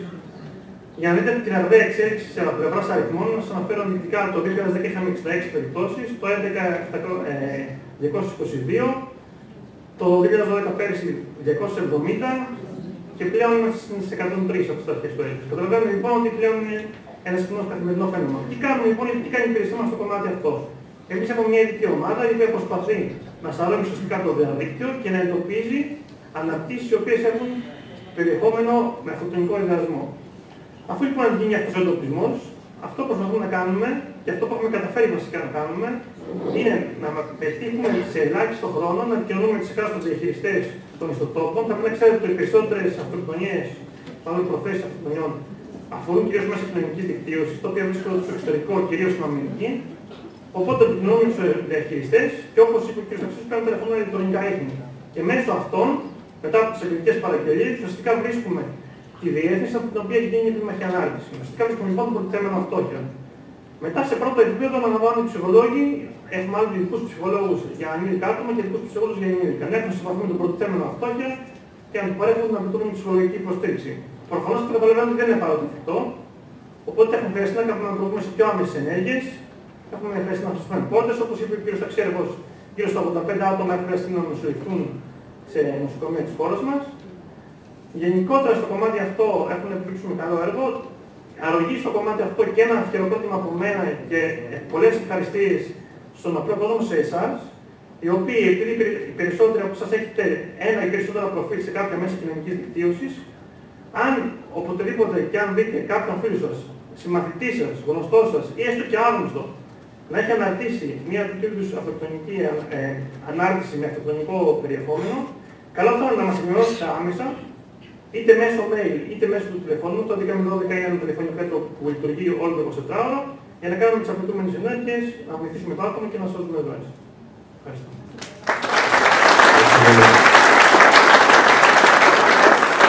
Στη συνέχεια θα περάσουμε σε ένα άλλο μεγάλο κεφάλαιο, τον εθισμό στο διαδίκτυο. Ποιος από εσάς πίστευε πριν λίγα χρόνια ότι μέσα από το διαδίκτυο θα μπορεί ο άνθρωπος να αρρωσταίνει και να αρρωσταίνει και δυστυχώς η ασθένεια αυτή είναι δύσκολη για ίαση. Εθισμό στο διαδίκτυο, πάντα ιντερνετισμός. Αυτή τη στιγμή που μιλάμε, 90 παιδιά είναι στο νοσοκομείο Πέτρο και έχει να κάνει με τον εθισμό. Τα παιδιά αυτά έχουν εθιστεί και δεν έχουν τίποτα άλλο στη ζωή τους παρά μόνο ένα μηχάνημα, ένα υπολογιστή και να κάνουν ή chat ή video games. Αυτά τα παιδιά δεν φταίνουν σε τίποτα. Φταίνουν οι γονείς που είχαν την άγνοια, το λεγόμενο ηλεκτρονικό αναλφαβητισμό που δεν μοιράστηκαν μαζί τους τη στιγμή που τους αγόρασαν τον υπολογιστή και το ίντερνετ στο σπίτι, να καθίσουν σαν οικογένεια, γιατί δυστυχώς διαπιστώνουμε ότι δεν υπάρχει οικογένεια, είναι αλλού τα παιδιά, αλλού οι γονείς και ζουν στο ίδιο σπίτι. Αυτές είναι οι διαπιστώσεις ενός ανθρώπου στις παραβατικές συμπεριφορές. Όσες παραβατικές συμπεριφορές έχουμε, τόσες διαλυμένες οικογένειες έχουμε, δυστυχώς. Ζουν μόνο στο ίδιο σπίτι. Γιατί οι γονείς ασχολούνται κάθε μέρα με άλλα πράγματα και όχι με τα παιδιά τους. Σας τα λέω από τα δόντια γιατί τα ζω κάθε μέρα.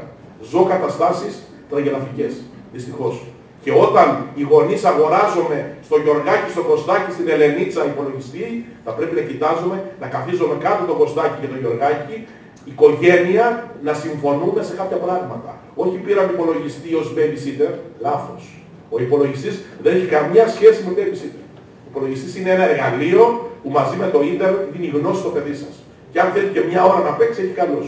Όχι όλη μέρα τον υπολογιστή και το κινητό στο χέρι και στα μαθήματα 0, στην παρέα 0, στην εξωσχολική δράση 0 συμμετοχή, είναι λάθη.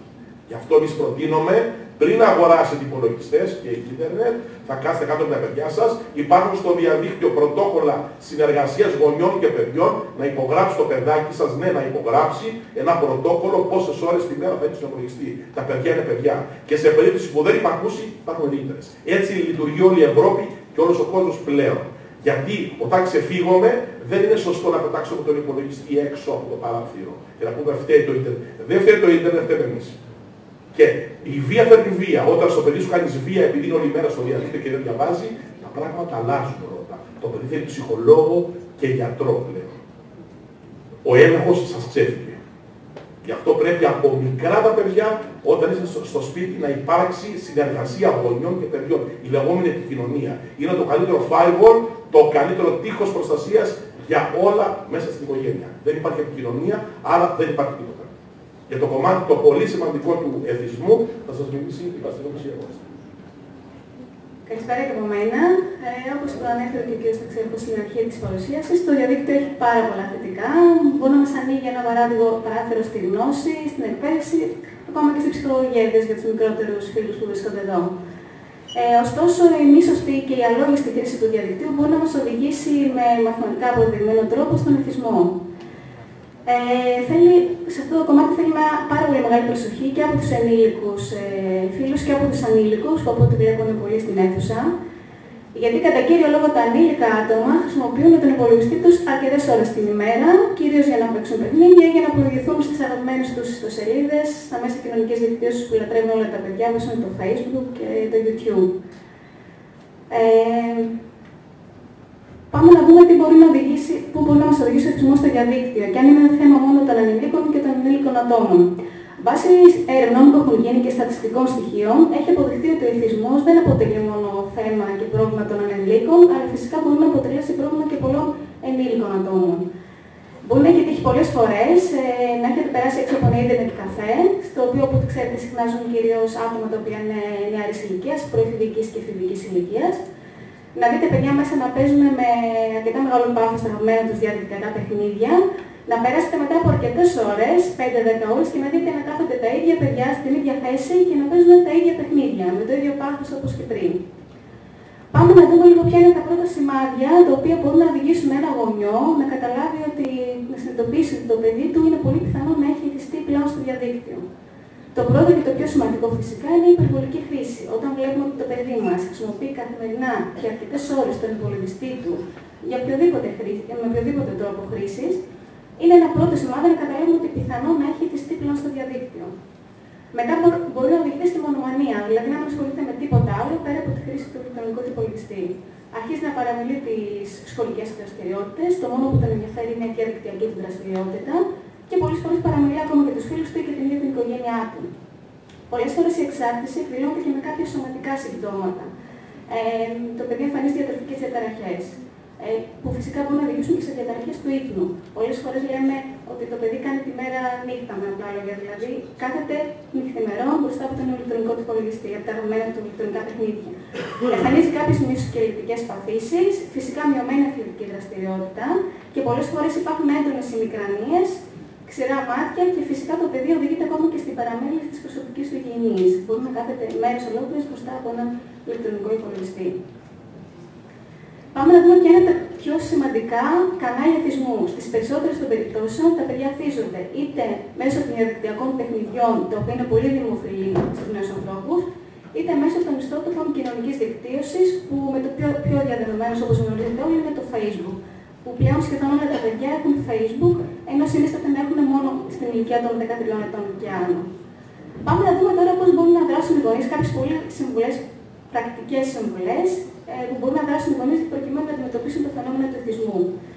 Εμείς λέμε ότι πρέπει ο πολιτής να διατηρείται σε κάποιο κοινό χώρο. Καλό είναι να βρίσκεται στο σαλόνι, για παράδειγμα, που μπορεί διακριτικά να επιβλέψει ο γονιός τη διαδικτυακή δραστηριότητα του παιδιού και όχι στο προσωπικό του χώρο, στο δωμάτιό του. Το διαδίκτυο θα πρέπει, ιδίως σε μικρή ηλικία, να το χρησιμοποιούν οι γονείς μαζί με τα παιδιά τους, ούτως ώστε να τους δώσουν τις πρώτες βασικές συμβουλές για το ποια είναι η σωστή χρήση του υπολογιστή και ποιες είναι οι ιστοσελίδες που είναι κατάλληλες για την ηλικία τους. Και φυσικά ποιες είναι οι ιστοσελίδες που δεν θα τους οδηγήσουν στη συνέχεια στον εθισμό. Πρέπει να ορίζουμε, όπως είπε και ο κ. Ταξίαρχος, κάποιο ωράριο για τη χρήση του ηλεκτρονικού υπολογιστή. Σύμφωνα με έρευνες που έχουν γίνει, γύρω στη μία ώρα την ημέρα πρέπει να χρησιμοποιούμε με ασφάλεια τον ηλεκτρονικό μας υπολογιστή. Και φυσικά το πιο σημαντικό είναι ότι θα πρέπει να δημιουργήσουν οι γονείς ένα περιβάλλον ασφάλειας με τα παιδιά και να τους δώσουν να καταλάβουν ότι η πραγματική ζωή δεν βρίσκεται μέσα στον ηλεκτρονικό υπολογιστή φυσικά, αλλά βρίσκεται έξω από αυτόν, στη σχολική δραστηριότητά του και στην οικογενειακή και φιλική δραστηριότητά του. Πάνε μέτρον άριστο. Ευχαριστώ.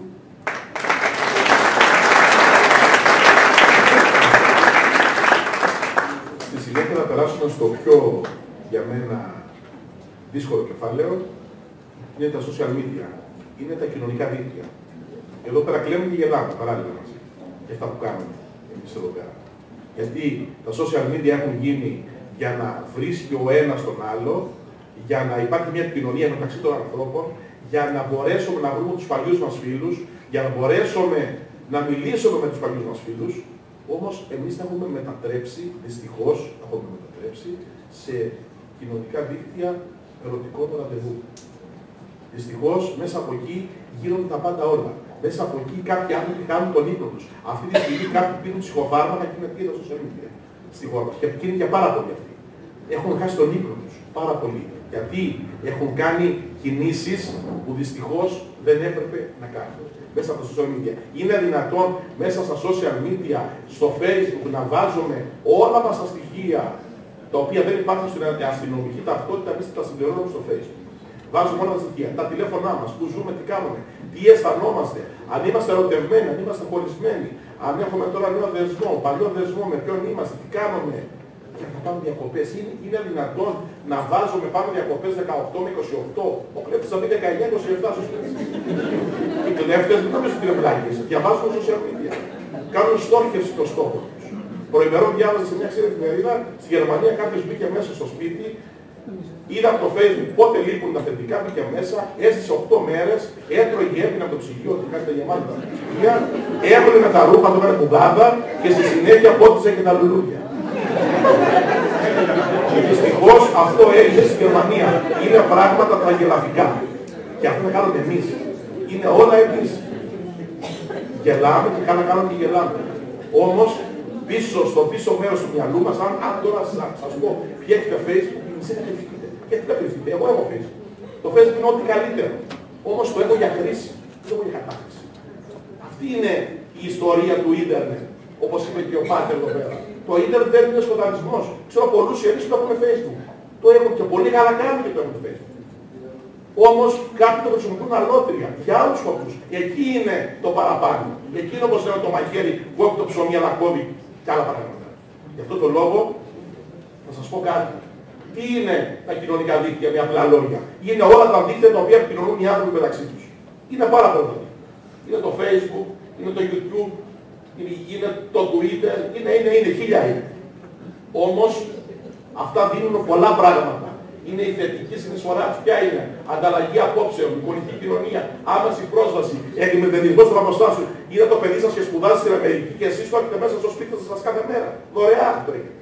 Εικόνα 20, free, δωρεάν, μέσα από ένα chat, μέσα από το Facebook, μέσα από το Skype, μέσα από το Twitter, από παντού. Είναι τόσο πολύ το καλό που μας κάνει. Που είναι, δηλαδή, αν το διαβάσω πριν 10 χρόνια ότι το παιδί σου θα σπουδάζει στην Αμερική και εσύ θα μιλάς όλη μέρα ζωντανά, να το βλέπεις τι κάνει, τι δεν κάνει, θα έλεγες ότι αυτό το πράγμα είναι αδιανόητο και όπως υπάρχει. Όμως, Αν το χρησιμοποιείς το μέσο αυτό σωστά ή καλώς. Όμως κάποιοι άνθρωποι αυτά τα μέσα δεν τα χρησιμοποιούν σωστά. Εδώ βλέπουμε ότι είμαστε σε σχέση με τους Ευρωπαίους, είμαστε η πρώτη χώρα σε χρήση ίντερνετ και Facebook. Στο Facebook. Πρώτη στο Facebook. Έχουμε περίπου 4 εκατομμύρια ανθρώπους καθημερινά, 2,5 ώρες Έλληνες που είναι στο Facebook. 4 εκατομμύρια και κάτι είναι. Η νέα εγγραφή που έγινε. Εδώ πέρα βλέπετε, αυτό που σας είπα, που πάμε διακοπές. Γιατί να γράψω εγώ που πάω διακοπές? Γιατί να γράψω ότι είμαι χωρισμένος? Γιατί να γράψω ότι είμαι ερωτευμένος? Γιατί να γράψω να το μάθω οι άλλοι να χαρούν? Δεν χαίρονται. Γιατί να κοινωνικοποιήσω τα θέματα μου? Ξέρετε πόσες δολοφονίες έχουμε από κάποιους που έχουν γράψει ότι σήμερα είμαι με την Ελένη και αύριο από και είμαι με την Μαρία? Ξέρετε πώς είναι εκτός της ζωής μας τώρα που μιλάμε? Ξέρεις πως είναι άνθρωποι που κάθε άνθρωπος δεν ξέρουν πού φτάνουν τα όρια. Ένας είναι μαζί με έναν άνθρωπο 10 χρόνια και βλέπει μετά από 5 μέρες που χώρισε έχει άλλη. Θα τρελαθεί και θα έρθει πάνω μας. Κατευθείαν πάνω μας. Δεν μπορούμε να υπολογίσουμε τα νεύρα του άλλου. Γι' αυτό είναι κακός να γράφουμε στο Facebook τι αισθανόμαστε, στο στάτους. Είναι ό,τι χειρότερο. Και στη συνέχεια μην φτάσουμε έτσι. Κάποιοι καταλαβαίνουν τι εννοούμε. Είμαστε εξαρτημένοι φούλα από δίκτυα, κοινωνικά δίκτυα, από το YouTube που πούμε και τα πάντα όλα. Λάθος. Η ζωή είναι και χωρίς ίντερνετ. Ερχόμαστε στους όρους του Facebook. Ποιος διάβασε από εσάς όταν μπήκε στο Facebook τους όρους? Ούτε εγώ τους διάβασα. Αλλαγή των όρων χωρίς προειδοποίηση. Το Facebook αλλάζει τους όρους χωρίς να πει τίποτα. Αποποιήστε όλοι μας και εγώ παραπάνω τα πνευματικά δικαιώματα, ό,τι βάζουμε του Facebook. Δηλαδή αυτά που γράφουμε, τα status, τα οποία μετά αυτοί θα τα πουλήσουν και θα μας τα βγάλουν μετά από 10 χρόνια ή 15 μπροστά μας, θα δούμε όλα αυτά. Εμείς έχουμε αποποιηθεί των πνευματικών δικαιωμάτων μας. Άρα με λίγα λόγια και οι φωτογραφίες και τα γραφόμενά μας ανήκουν στην εταιρεία Facebook. Εμείς δεν έχουμε κανένα δικαίωμα πάνω. Δεν παρέχεται η εγγύηση για την ασφάλεια των εφαρμογών. Εδώ είναι κάτι πολύ καλό που πρέπει να ξέρουν αυτοί που πολιτεύονται και αυτοί που το χρησιμοποιούν ως εργαλείο το Facebook. Κάποιος πιτσιρικάς μπορεί να σας πάρει τη διαχείριση του Facebook και στη συνέχεια να μιλάει αυτός αντί για εσάς. Ξέρετε πόσοι έχουν έρθει στην υπηρεσία δίωξης ηλεκτρονικού εγκλήματος επώνυμοι άνθρωποι με χιλιάδες πίσω ανθρώπους που έχουν φίλους που δεν ξέρουν και κανένα από αυτούς που έχουν φίλους βέβαια. Να μας πούνε ότι κάποιος μιλάει αυτός αντί για αυτός. Για φανταστείτε έναν επώνυμο μεγάλο να λέει πράγματα που δεν τα λέει αυτός και βάζει σε σύγκρουση τον κόσμο. Που είχε έρθει, ας πούμε, ο άνθρωπος το έχει πει και σε κοινό, ως ο Τυρακόπουλος, ο δημοσιογράφος του Μέγκα. Και μου λέει, κύριε Σφακιανάκη, έβγαλε και ανακοίνωσε ο άνθρωπος που έχουν φτιάξει πλαστό Twitter και μιλάνε για μένα. Για φανταστείτε να πούνε ότι ο κύριος Σωτηρακόπουλος λέει υπέρ της ΑΟ ή της Β ομάδας. Θα πάνε και θα υπάρξει σύραξη. Αυτά τα πράγματα είναι επικίνδυνα. Άρα με λίγα λόγια η εταιρεία Facebook δεν παρέχει εγγύηση για την ασφάλεια. Άρα εγώ για ποιο λόγο να εμπιστευτώ και να βάλω μέσα όλους τους φίλους μου και να κάνω πολιτική μέσω του Facebook. Και το τέταρτο, δεν παρέχεται εγγύηση για την μυστικότητα. Με απλά λόγια όλα είναι για όλους. Ονόνοη.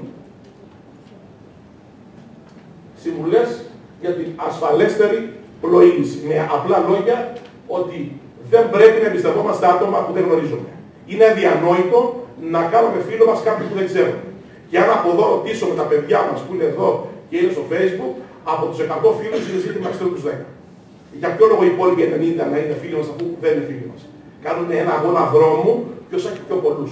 Μέγα λάθος, αυτό βγάζει πολλά απόνερα και πολλά λάθη στην πορεία του Facebook. Γιατί κάποιος από αυτός μπορεί και να μας υποκλέπτει και να μας πάρει διαχείριση του λογαριασμού, που όπως δήλωσα χθες στα συνέντευξή μου, είπα ότι η εταιρεία Facebook δεν δίνει κανένα στοιχείο και είναι αρνητική προς όλες τις αστυνομίες όλου του κόσμου. Άρα με λίγα λόγια, εάν εσείς έχετε πρόβλημα και μιλάει κάποιος αντί για εσάς για εσάς, εμείς σαν αστυνομία δεν μπορούμε να κάνουμε τίποτα. Και όχι μόνο εμείς, σε όλο τον κόσμο. Η αστυνομία, γιατί η εταιρεία έχει μια δικιά της πολιτική. Με απλά λόγια, είμαστε πιο κοντά στο σύστημα. Δηλαδή έχουμε λίγους φίλους ελεγχόμενους. Γιατί άμα έχεις μόνο τους φίλους σου, τους παίρνεις ένα τηλέφωνο και τους λες ότι αυτά που λέει ο Κύψη δεν είναι από μένα. Άμα έχεις όμως 20.000 βάση ανθρώπους φίλους, όλη την πελατειακή σου βάση φίλους και μιλάει κάποιος άλλος αντί για σένα, κάνει το λίγο δικό σας για ένα λεπτό. Να μιλάει κάποιος άλλος αντί για εσάς. Άρα αντιληφθείτε ότι σας έχουν κλέψει το λογαριασμό σας, μιλήστε με την υπηρεσία μας, εμείς θα ενημερώσουμε την εταιρεία, όμως θα ξέρετε ότι η εταιρεία δεν είναι σίγουρο ότι θα ανταποκριθεί.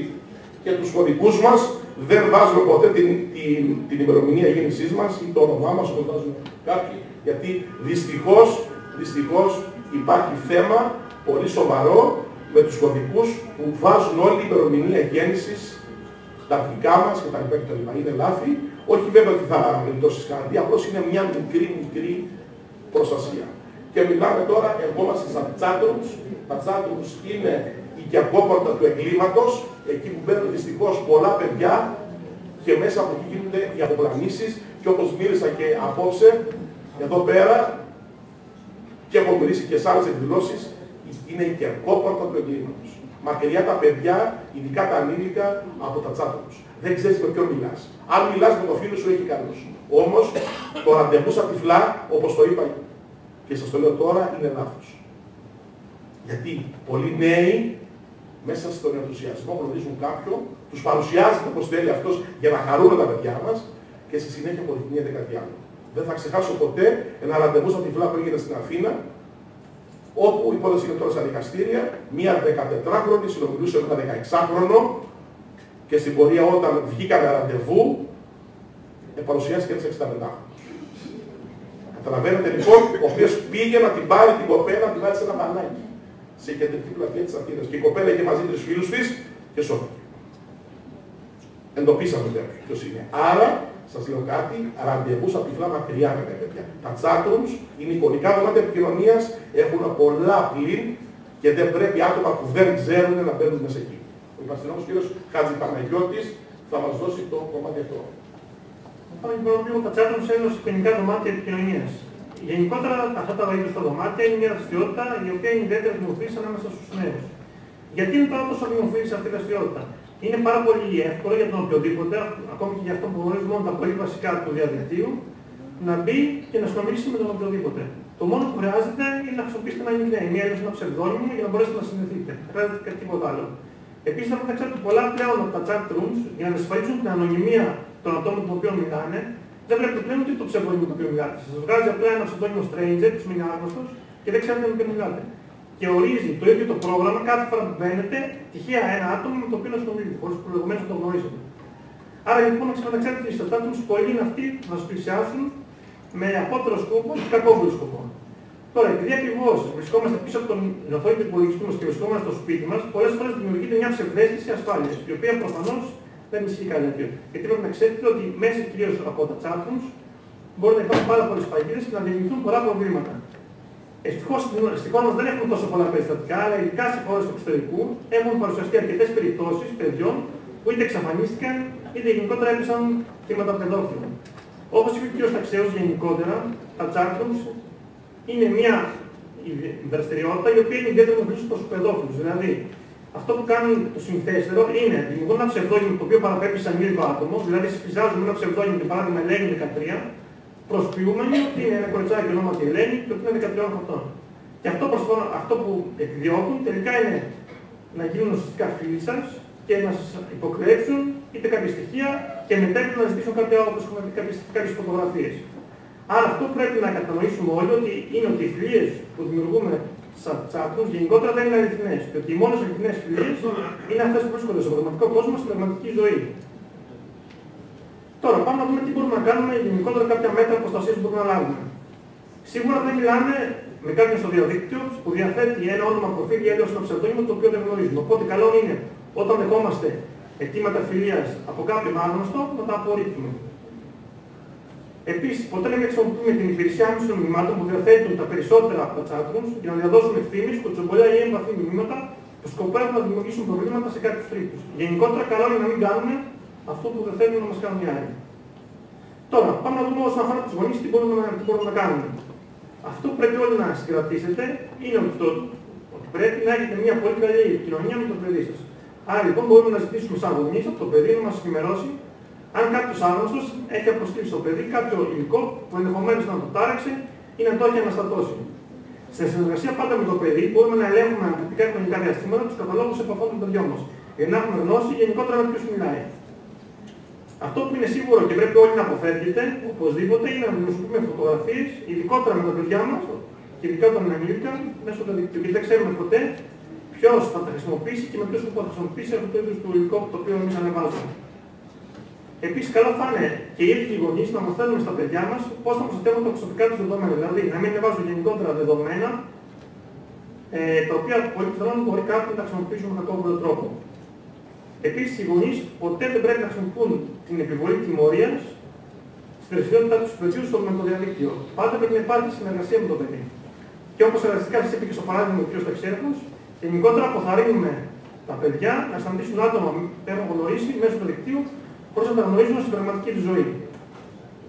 Τώρα, όσον αφορά τους κωδικούς, δεν χρησιμοποιούμε ποτέ την ημερομηνία γέννησης στα κωδικό ή κάποια άλλα βασικά προσωπικά στοιχεία, όπως παραδείγματος με κινητό τηλέφωνο, το οποίο είναι κάτι πολύ εύκολο για κάποιον που απλά μας γνωρίζει να υποκλέψει και να χρησιμοποιήσει και να μας υποκλέψει τους κωδικούς και να μιλάει αντί εμάς. Επίσης, καλό είναι να μην χρησιμοποιείτε τον κωδικό για όλες τις περιπτώσεις. Δηλαδή να αλλάζετε. Δηλαδή να έχετε διαφορετικό κωδικό για τα προφίλ και διαφορετικό κωδικό για τα mail.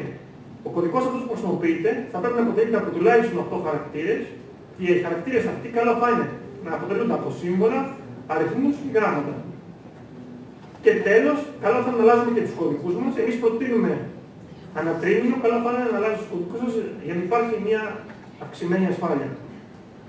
Και κλείνοντας, στα παιδιά, το οποίο το είπαμε, πρέπει να το ξανατονίσουμε, ειδικότερα όσοι στο μέλλον θα ψάξετε να βρείτε μια στρατηγική της εργασίας με σκοπό να βρείτε μια εργασία, καλό θα είναι να προσέχετε γενικότερα το τι ανεβάζετε στο διαδίκτυο, γιατί πολλοί είναι αυτοί οι οποίοι κρατάνε αυτά τα δεδομένα, τα οποία μετά δεν τα πουλάνε, οπότε οι εργοδότες σας μπορούν να έχουν κάποια στοιχεία τα οποία τελικά να μην συμβάλλουν στο να βρείτε τέτοιου είδους εργασία. Οπότε προσέχουμε γενικότερα το τι ανεβάζουμε και πού το ανεβάζουμε.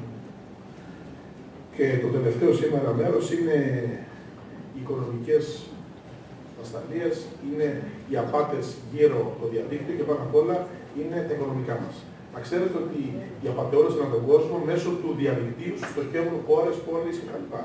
Η χώρα μας, επειδή περνάει μια οικονομική κρίση, είναι στοχευμένη πρώτη. Έτσι λοιπόν δεχόμαστε καθημερινά email και δεχόμαστε καθημερινά ονειρά email από ανθρώπους που είναι στημένοι για να μας πάρουν ό,τι έχουμε και ό,τι μπορεί να μας έχει την αγώνα. Από εκεί και μετά, εμείς θα σας ενημερώσουμε για το τι πρέπει να προσέχετε και πάνω απ' όλα το πώς πρέπει εσείς να είσαστε ενημερωμένοι και αυτό που θα πω στο ερώτημα το πείτε και στους φίλους σας έξω για να μπορέσουμε να δώσουμε κάτι. Είναι αδιανόητο να σας έρχονται email ή γράμματα στο σπίτι σας και να σας λένε ότι κερδίσατε το λότο χωρίς να έχετε παίξει το λότο εσείς κάτω. Πώς κερδίσατε κάποιο λότο χωρίς να έχετε παίξει το λότο και εσείς το πιστεύετε?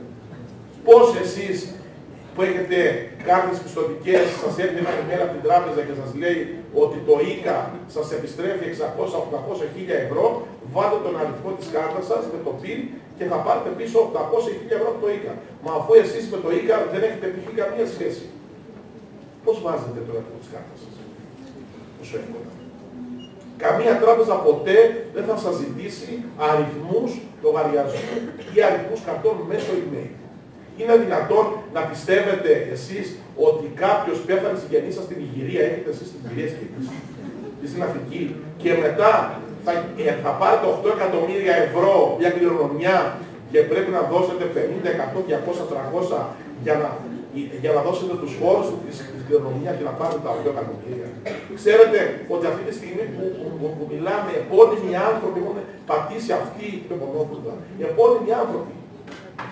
Δικηγόροι, καθηγητές πανεπιστημίου, γιατροί, πρίγκιπες και άλλοι πολλοί. Δεν απευθύνονται σε ανθρώπους οι οποίοι δεν ξέρουν, απευθύνονται σε ανθρώπους οι οποίοι έχουν γνώση. Και τώρα τι κάνουν?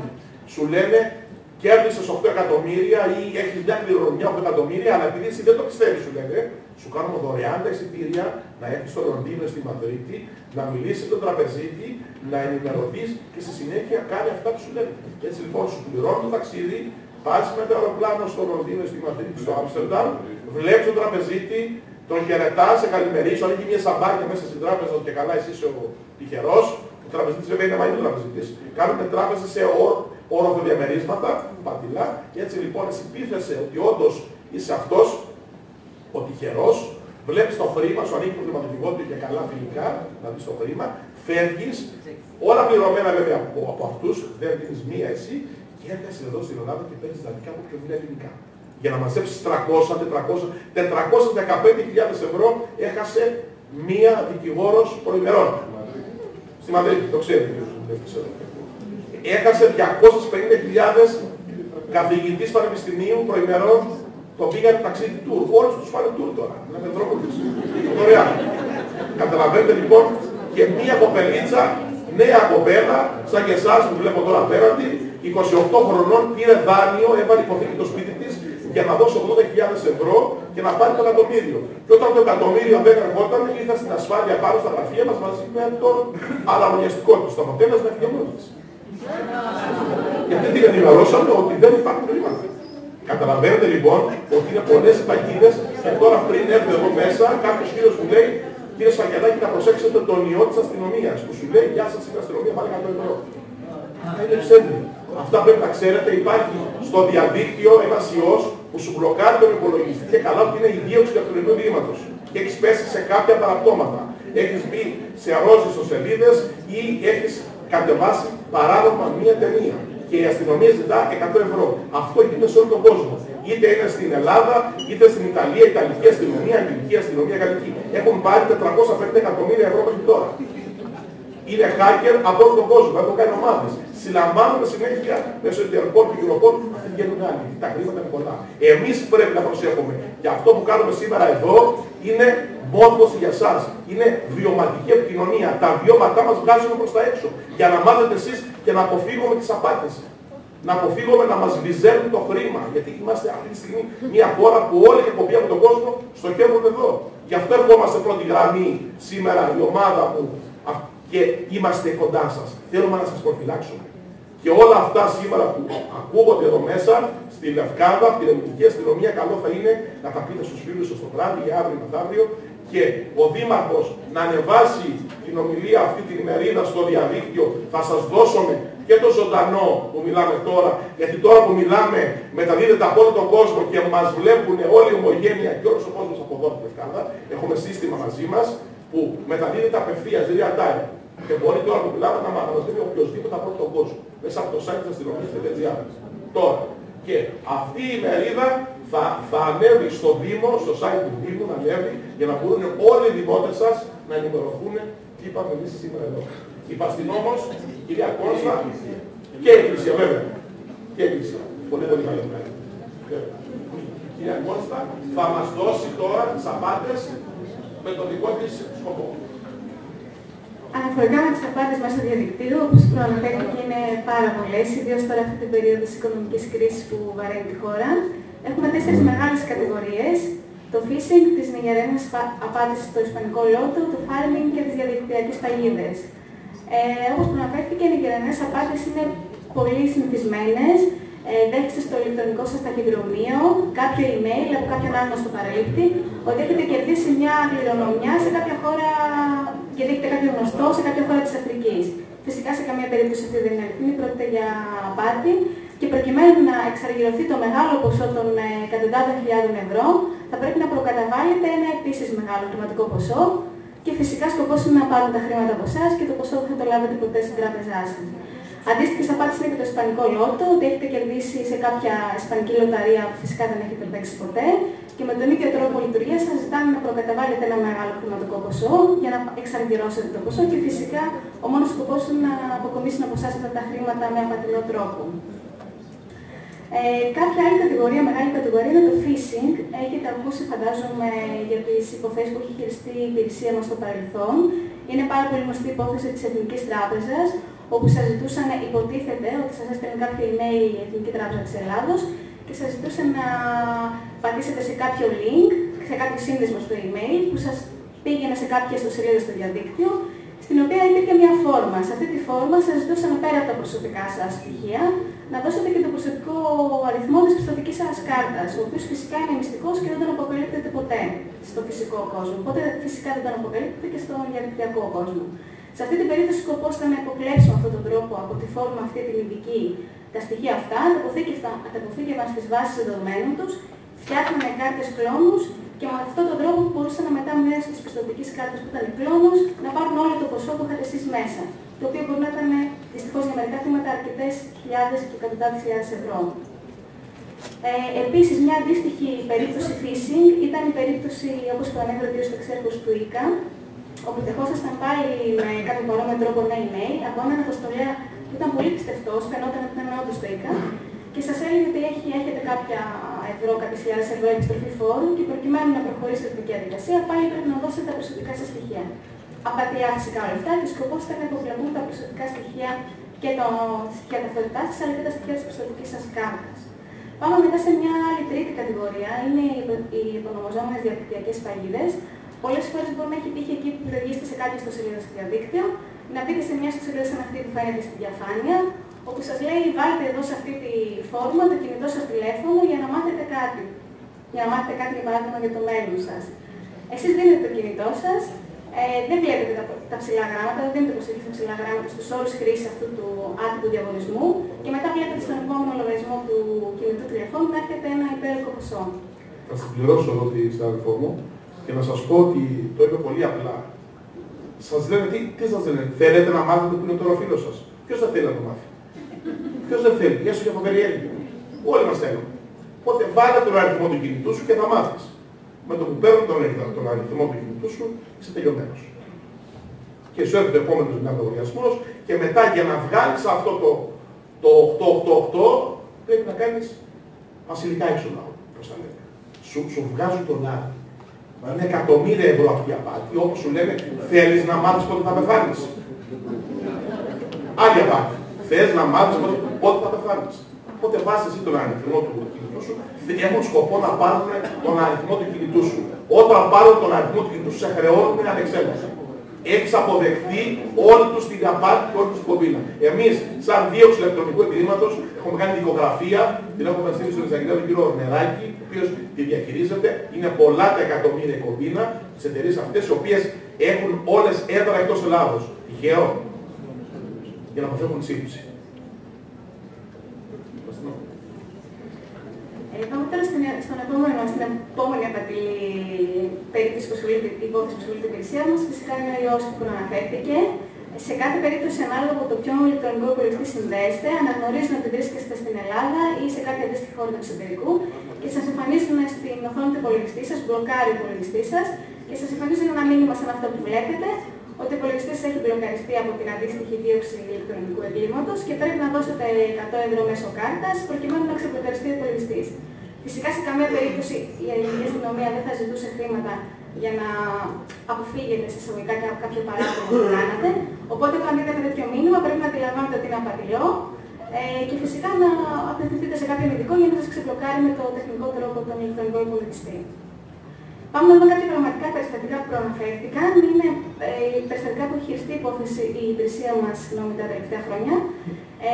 Και δυστυχώς είναι θύματα και άτομα τα οποία είναι υπεράνω πάσης υποψίας και άτομα τα οποία έχουν αρκετά μεγάλο υψηλό μορφωτικό επίπεδο, όπως καθηγητές πανεπιστημίου. Έχει τύχει σε πραγματική υπόθεση να πείσουν ένα θύμα να μεταβεί στην Αγγλία, στη Μαδρίτη και σε άλλες χώρες της Ευρώπης και του κόσμου, να δουν ένα πραγματικό πιστωτικό ίδρυμα, τραπεζικό ίδρυμα, να δουν τον τραπεζίτη, να συνομιλήσουν μαζί του, να υπογράψουν τα συμβόλαια προκειμένου να πάρει την περιουσία, την υποτιθέμενη περιουσία των αρκετών χιλιάδων ευρώ, προκαταβάλει κάποιο ποσό, κλασική περίπτωση, προκαταβάλει κάποιο ποσό για να πάρει το ποσό πίσω και φυσικά όταν γυρνάει πίσω στην Ελλάδα αντιλαμβάνεται ότι πρόκειται δυστυχώς για μια πολύ μεγάλη απάτη. Έχουμε και αποστολή κάποιου SMS μηνύματος που αφορούσε σε βραβεία αξίας 1,5 εκατομμύριο ευρώ. Επίσης έχουμε κάποια άλλη υπόθεση, το farming, με απλά λόγια για να το καταλάβετε. Όταν δέχεστε στο email σας ένα μήνυμα το οποίο μέσα περιέχει ένα σύνδεσμο, πατάτε πάνω στο σύνδεσμο και εσείς νομίζετε ότι μπαίνετε σε μια επίσημη ιστοσελίδα της Εθνικής Τράπεζας ή οποιοδήποτε άλλου, για παράδειγμα, τραπεζικού οργανισμού ή μιας εταιρείας. Φυσικά αυτή η ιστοσελίδα δεν είναι πραγματική αληθινή, είναι ψεύτικη, είναι κάλπικη όπως λέμε εμείς στην ορολογία μας. Πρόκειται για μια ψεύτικη ιστοσελίδα, στην οποία μέσα εσείς δίνετε τα στοιχεία σας πάλι με τον ίδιο τρόπο και τα υποβλέπετε μέσα από τις φόρμες και τα χρησιμοποιούν για οποιοδήποτε σκοπό. Και πάμε συνοψίζοντας να δούμε κάποιες συμβουλές που πρέπει όλοι να έχετε υπόψη, προκειμένου να κάνετε μια ασφαλή πλοήγηση στο διαδίκτυο. Σε κανέναν που δεν γνωρίζετε θα πρέπει να δίνετε τη διεύθυνση ηλεκτρονικού ταχυδρομείου, όπως δεν δίνετε για παράδειγμα και το κινητό σας τηλέφωνο. Θα πρέπει στο email σας να χρησιμοποιείτε ενημερωμένα φίλτρα, ώστε να κόβουν αυτά τα ανεπιθύμητα απατηλά μηνύματα. Φυσικά δεν ανοίγουμε ποτέ μηνύματα από αποστολές τους οποίους δεν γνωρίζουμε, γιατί πέρα από απατηλά μπορούν να περιέχουν και κάποιο κακόβουλο λογισμικό ή κάποιον ιό. Τα προσωπικά στοιχεία μας, όπως στοιχεία ταυτότητας, αριθμός πιστωτικής κάρτας, ονοματεπώνυμο, διεύθυνση, εργασία δεν τα δίνουμε ποτέ σε κάποιον τον οποίο δεν γνωρίζουμε μέσω email. Για να αποφύγουμε την υπόθεση του farming, θα πρέπει να πληκτρολογούμε την πραγματική ηλεκτρονική διεύθυνση στον φιλομετρητή μας και όχι να πατάμε πάνω σε link το οποίο μπορεί να είναι κακόβουλα. Να αναφέρουμε την κλοπή των τραπεζικών μας στοιχείων, που είναι πολύ πιθανό να γίνει κάποια υποκλοπή των τραπεζικών μας στοιχείων, να την αναφέρουμε κατευθείαν στο τραπεζικό ίδρυμα στο οποίο παγόμαστε, προκειμένου να αποζημιωθούμε. Φυσικά, σε κάθε περίπτωση θα πρέπει να επιλέγετε καλύτερα τις προπληρωμένες κάρτες που να βάζετε μέσα ένα μικρό χρηματικό ποσό, ούτως ώστε ακόμα και αν σας υποκλέψουν τα προσωπικά στοιχεία της κάρτας, να πάρουν αυτό το ποσό με το οποίο έχετε φορτίσει την κάρτα. Και σε κάθε περίπτωση, αν έχετε αντιληφθεί φυσικά ότι έχουν υποκλαπεί τα προσωπικά σας στοιχεία, θα πρέπει να επικοινωνείτε άμεσα με την υπηρεσία μας. Ευχαριστώ.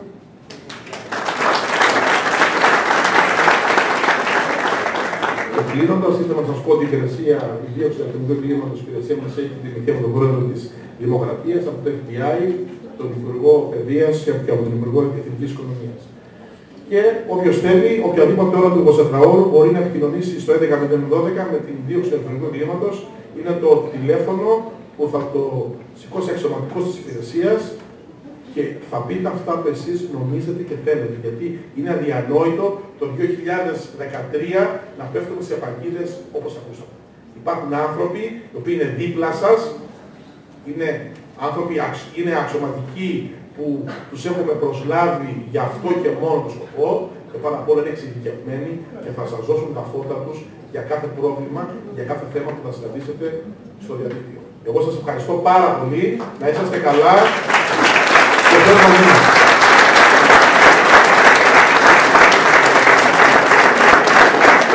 Και τώρα θα ήθελα όποιος θέλει ερωτήσεις. Κύριε Σφαριανάκη, ένα λεπτό. Για οικονομία του χρόνου και επειδή πραγματικά έχετε ταλαιπωρηθεί και όρθιοι, δεν ήθελα σε αυτή να χαιρετήσω και δεν θέλω να εκπληχθεί από εσάς, κυρία Βουλευτή, ότι αποποιήθηκε αυτό.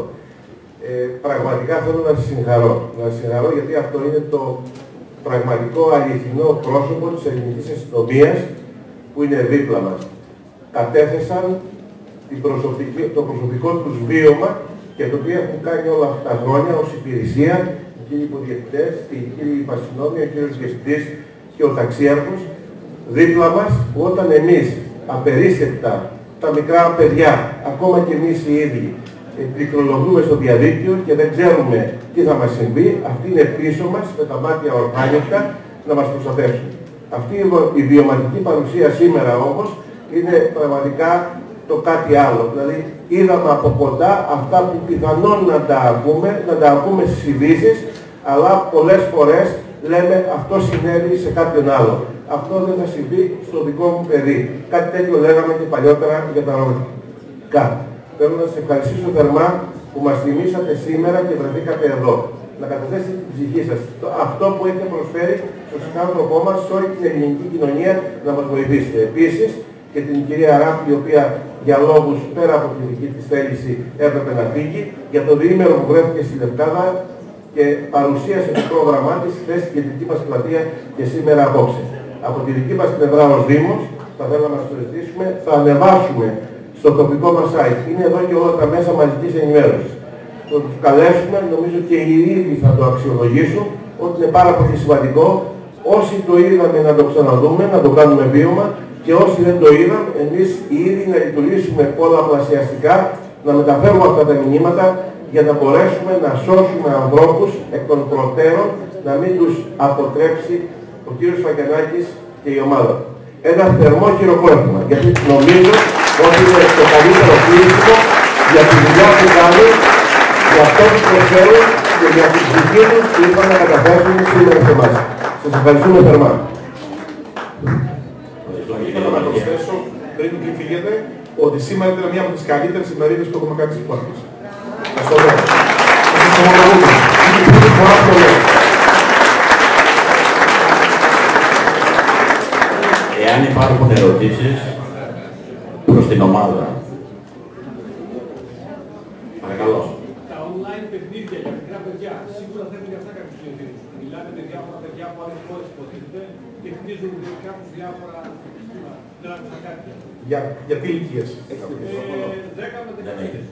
Απαγορευτικά όχι. Απαγορευτικά όχι. Τα online games, θα ξέρετε κάτι, που μπαίνουν μέσα άλλοι και μιλάνε μεταξύ τους.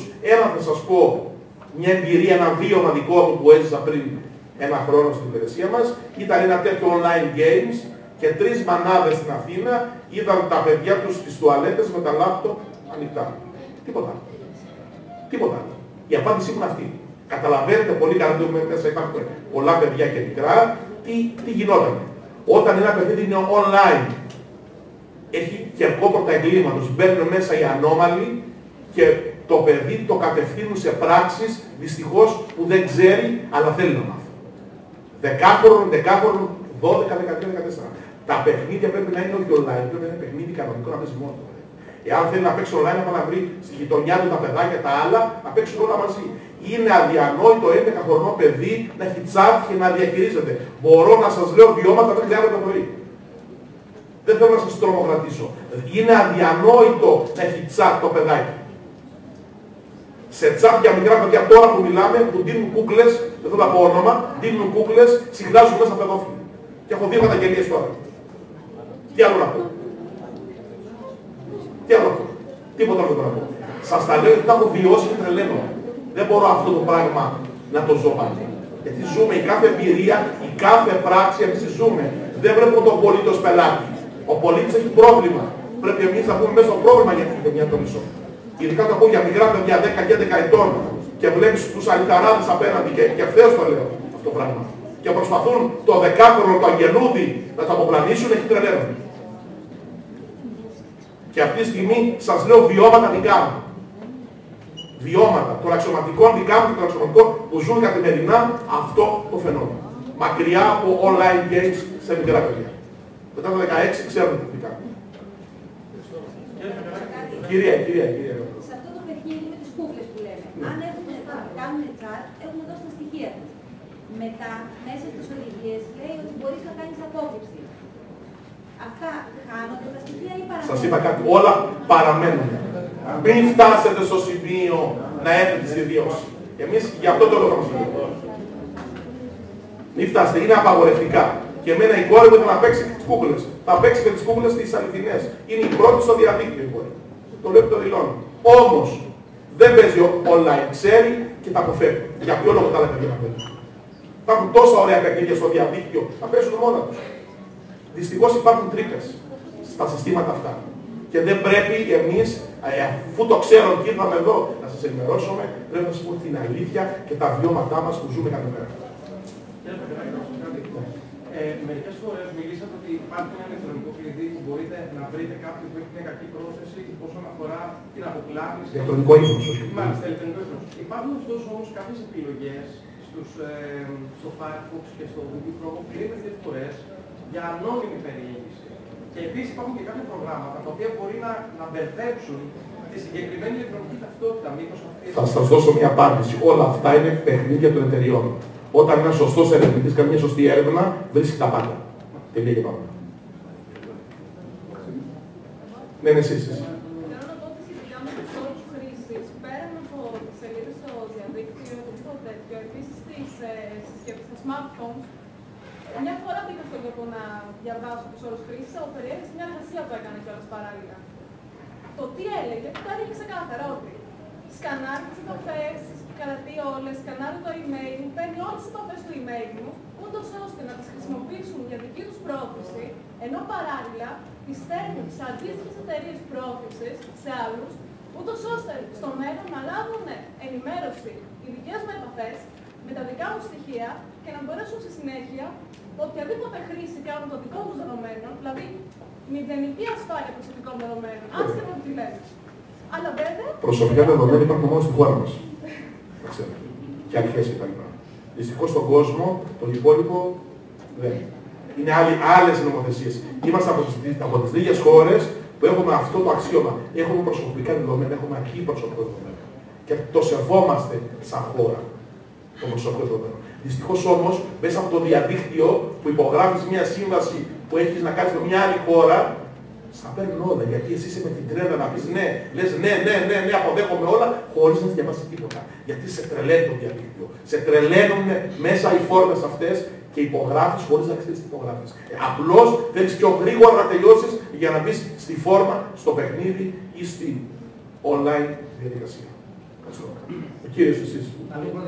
Πώς μπορούμε να ελέγξουμε μια ιστοσελίδα αν είναι αξιόπιστη? Υπάρχει κάτι που μπορούμε πριν να ανοίξουμε να το ελέγξουμε? Υπάρχουν ιστοσελίδες. Ας πούμε, όταν θέλουμε να κλείσουμε ένα εισιτήριο αεροπορικό, έτσι, για να δώσουμε τα στοιχεία μας για να το πληρώσουμε. Θα ξέρετε κάτι. Υπάρχουν πιστοποιημένες ιστοσελίδες που πουλάνε τα εισιτήρια, τις ξέρω όλοι μας, εγώ δεν μπορώ να κάνω αυτό το διαφήμιση. Όμως το Α και το Ω είναι ένα. Ποιο είναι? Βάζετε τη σελίδα που θέλετε και έχετε κάποιες αμφιβολίες, την τεστάτε μέσα στο Google. Το πρώτο. Το δεύτερο, αν και πάλι δεν σας ικανοποιεί, πάρτε ένα τηλέφωνο στην υπηρεσία μας, θα σας πούνε αν έχουμε κάποιες καταγγελίες ή αν αυτή η σελίδα είναι μαύρη ή άσπρη. Κύριος. Έχω μάθει τώρα και από εδώ να μάθω συνέχεια. Η ελληνική πολιτεία τι κάνει για αυτά τα, πώς να πω, το παγκόσμιο μη δεδομένο να διαφυλάξει από τους πολίτες? Θα σας πω κάτι, η ελληνική πολιτεία έχει κάνει και κάνει πάρα πολλά στην μέρα. Αυτό όμως σας λέω. Και το ότι είμαστε εμείς εδώ πέρα είναι από την ελληνική πολιτεία. Λοιπόν, ένα σας λέω, ότι η ελληνική πολιτεία δεν μπορεί να σου πιάσει το χεράκι και το στυλό να σου κάνει να γράφεις ή να διαβάσεις. Σου λέει, διάβασε και προχώρα. Το διαδίκτυο είναι ελεύθερη δρόμη, διεθνής δρόμη, είναι εκτός της χώρας μας. Είναι άλλες νομοθεσίες. Αυτή τη στιγμή έχουμε να κάνουμε με νομοθεσίες διεθνείς.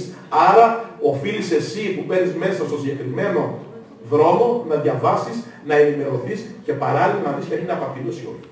Δηλαδή είναι στα χέρια μας. Βέβαια, είναι στα χέρια σας. Και υπάρχει και η υπηρεσία μας, σας είπα, όποιος έχει αμφιβολίες μπορεί να πάρει το 11-12. Κυρία. Η κάρτα που πουλάει ο περιπτεράς, PaySafe. που είναι για το όταν μπλοκάρει ο υπολογιστής. Δυστυχώς η PaySafe. Αυτή είναι νόμιμο να πουλάει? Νομιμότατη κάρτα είναι. Είναι εταιρεία νομιμότατη, αλλά η κάρτα αυτή δεν έχει βγει όταν μπλοκάρει ο υπολογιστής. Γέλασε γι' αυτό το λόγο. Η κάρτα αυτή είναι για να κάνεις αγορές online. Δεν είναι. Οι κακοποιοί σου λένε πάρε κάρτα από το περίπτερο την PaySafe αυτή για να μπορέσεις να κάνεις. Η κάρτα είναι μια χαρά κάρτα. Η κάρτα που σου βγάζει η ελληνική αστυνομία και αυτό. Αυτή η κάρτα είναι ξέρω τι λέω. Είναι η PaySafe κάρτα. Είναι νομιμότατη κάρτα. Η κάρτα αυτή δεν είναι για τους κακοποιούς. Είναι μια κάρτα που σου λέει θες να παίξεις ένα παιχνίδι. Πάρε μια κάρτα PaySafe των 30 ευρώ και βάλτε να πιστωθεί το χρήμα. Θέλεις να αγοράσεις κάτι, παίρνεις μια κάρτα των 80 ευρώ PaySafe και τη βάζεις μέσα στο μηχάνημα, στο online και αγοράζεις ένα προϊόν από την Αμερική. Είναι για αγορές, είναι για δεδομένα αγορών. Δεν είναι για πατεώνες. Αλλά οι πατεώνες εκμεταλλεύονται την κάρτα αυτή και την παίρνουν και μαζεύουν εκατομμύρια ευρώ ανά τον κόσμο. Και σου λένε, σου μπλόκαρε ο υπολογιστής, πήγαινε στο περίπτερο να αγοράζει μια κάρτα των 100 ευρώ για να το ξεμπλοκάρεις. Βάζεις την κάρτα μέσα, του στέλνεις τον αριθμό, παίρνει αυτό το χρήμα τα 100 ευρώ και μετά γεια σου. Αυτό είναι.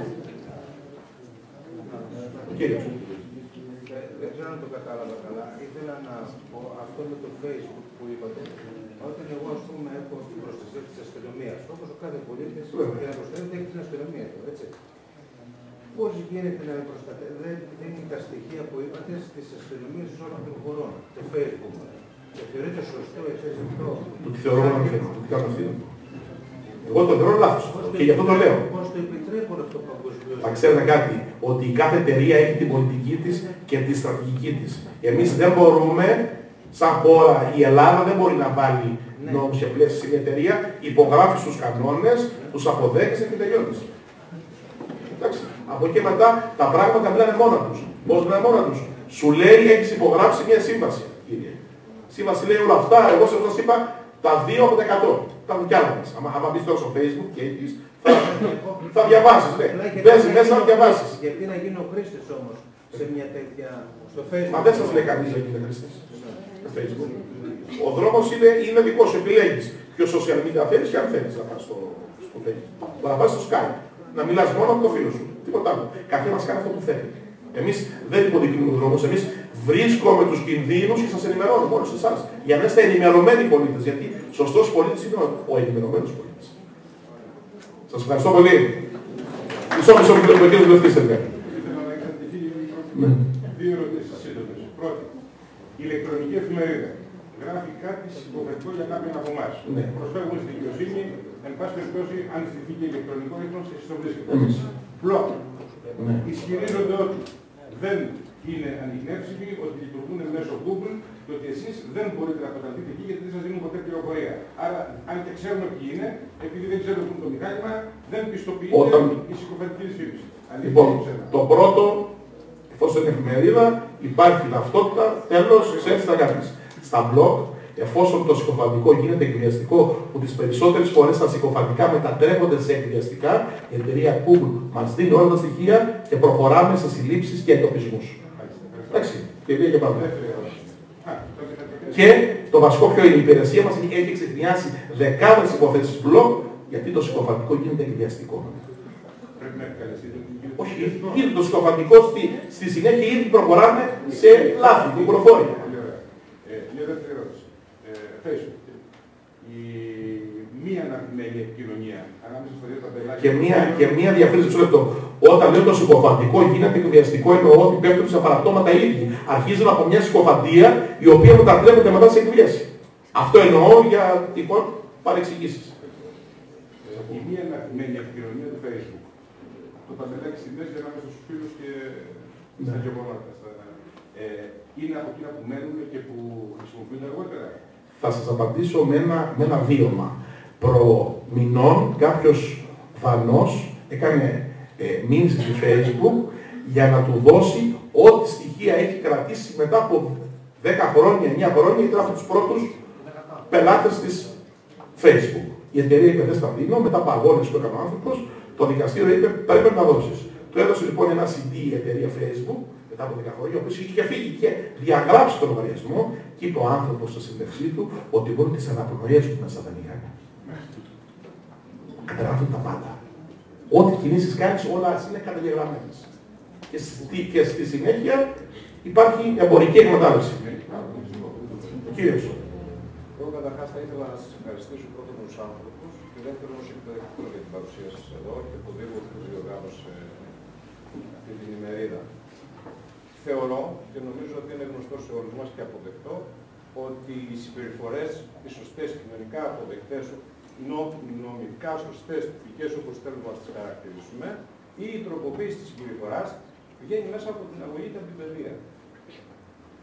Θα ήθελα, και κάτι άλλο που θέλω να πω είναι, από τις λίγες φορές που βλέπω εγώ προσωπικά, είναι γνωστό το έργο σας, πανελλαδικά, που εδώ έχετε και τον διτό ρόλο του ιατρού, δηλαδή και την πρόληψη. Αυτό είναι πρόληψη που κάνετε. Ποντάραμε στην πρόληψη, ηλικία αστυνομία. Έχετε και την καταστολή, έχετε και την πρόληψη που είναι πολύ πολύ σημαντικό. Πρόληψη όμως είναι και η αγωγή. Άρα λοιπόν η δικτυακή αγωγή θα πρέπει να ξεκινάμε από την πρώτη δημοτικού. Και από την υπηαγωγείο για να πάω πιο κάτω. Εμείς στα σχολιά μας, ως εκπαιδευτικοί, προσπαθούμε μέσα από κάποια σεμινάρια ή κάποιες επιμορφώσεις που έχουμε εμείς που δεν είμαστε ειδικοί, ίσως ο υπαστηνόμος, παραδείγματος χάρη, και ο υπαστηνόμος να είναι πληροφορικάριος, να είναι επιστήμονας εξειδικευμένος. Εμείς δεν ήμασταν εξειδικευμένοι, κάνουμε σεμινάρια μικρής διάρκειας, λίγο μεγαλύτερης διάρκειας. Στο σχολείο μου, εγώ με 250 μαθητές, η πολιτεία δεν μου χορηγεί πληροφορικάριο. Δεν μου έχει δώσει πληροφορικάριο, δεν μου έχει διορίσει πληροφορικάριο. Παραδείγματος χάρη, για να πούμε σε μια συστηματική αγωγή διαδικτυακή, ιντερνική, πώς να το πούμε. Θα σας απαντήσω ότι εμείς θα ευελπιστούμε από Σεπτέμβριο να είμαστε σε όλα τα σχολεία όλης της χώρας μέσω των σχολικών δικτύων. Ευελπιστούμε. Παραδείγματος και το προσπαθούμε. Θα σας πω όμως επίσης ότι για να δούμε τα αποτελέσματα της κυκλοφοριακής αγωγής, αργήσαμε πολύ να βάλουμε την τροχιά και την κυκλοφοριακή αγωγή στο σχολείο. Για να δούμε την περιβαλλοντική μας εκπαίδευση να αποδίδει, ή την αγωγή υγείας, ή την αγωγή καταναλωτή, αργήσαμε πολύ. Μην και το ίντερνετ κάθε μέρα, ή το διαδίκτυο, ή η πληροφορική, μας έχει ξεφύγει τόσο πολύ μπροστά που δεν θα προλάβουμε. Και αν είχαμε εμείς τη σωστή αγωγή ξεκινήσει και σας λέω ό,τι κάνουμε το κάνουμε με το φιλότιμο το δικό μας και με τις λίγες γνώσεις που αποκτούμε μέσα από κάποια σεμινάρια, εδώ είναι πολλοί εκπαιδευτικοί που ήρθαν από για να σας δουν και να σας ακούσουν, δεν θα είχαμε φτάσει στα φαινόμενα όπως και με το 1 στα 5.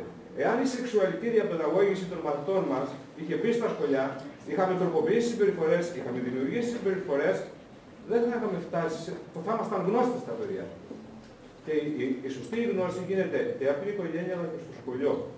Η καθαρή γνώση που μπορούν να αποκτήσουν. Και έτσι η συμπεριφορά και να δημιουργηθεί και να τροποποιηθεί. Και ήθελα να κάνω το ερώτημα.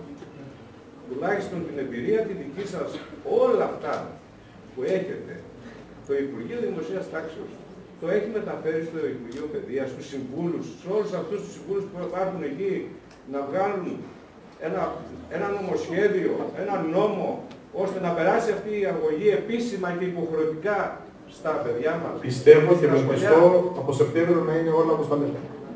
Να βγουν στα παιδιά μας. Τα παιδιά μας πρέπει να νιώσουν βιώματα. Τα παιδιά καταλαβαίνουν μόνο μέσα από βιώματα.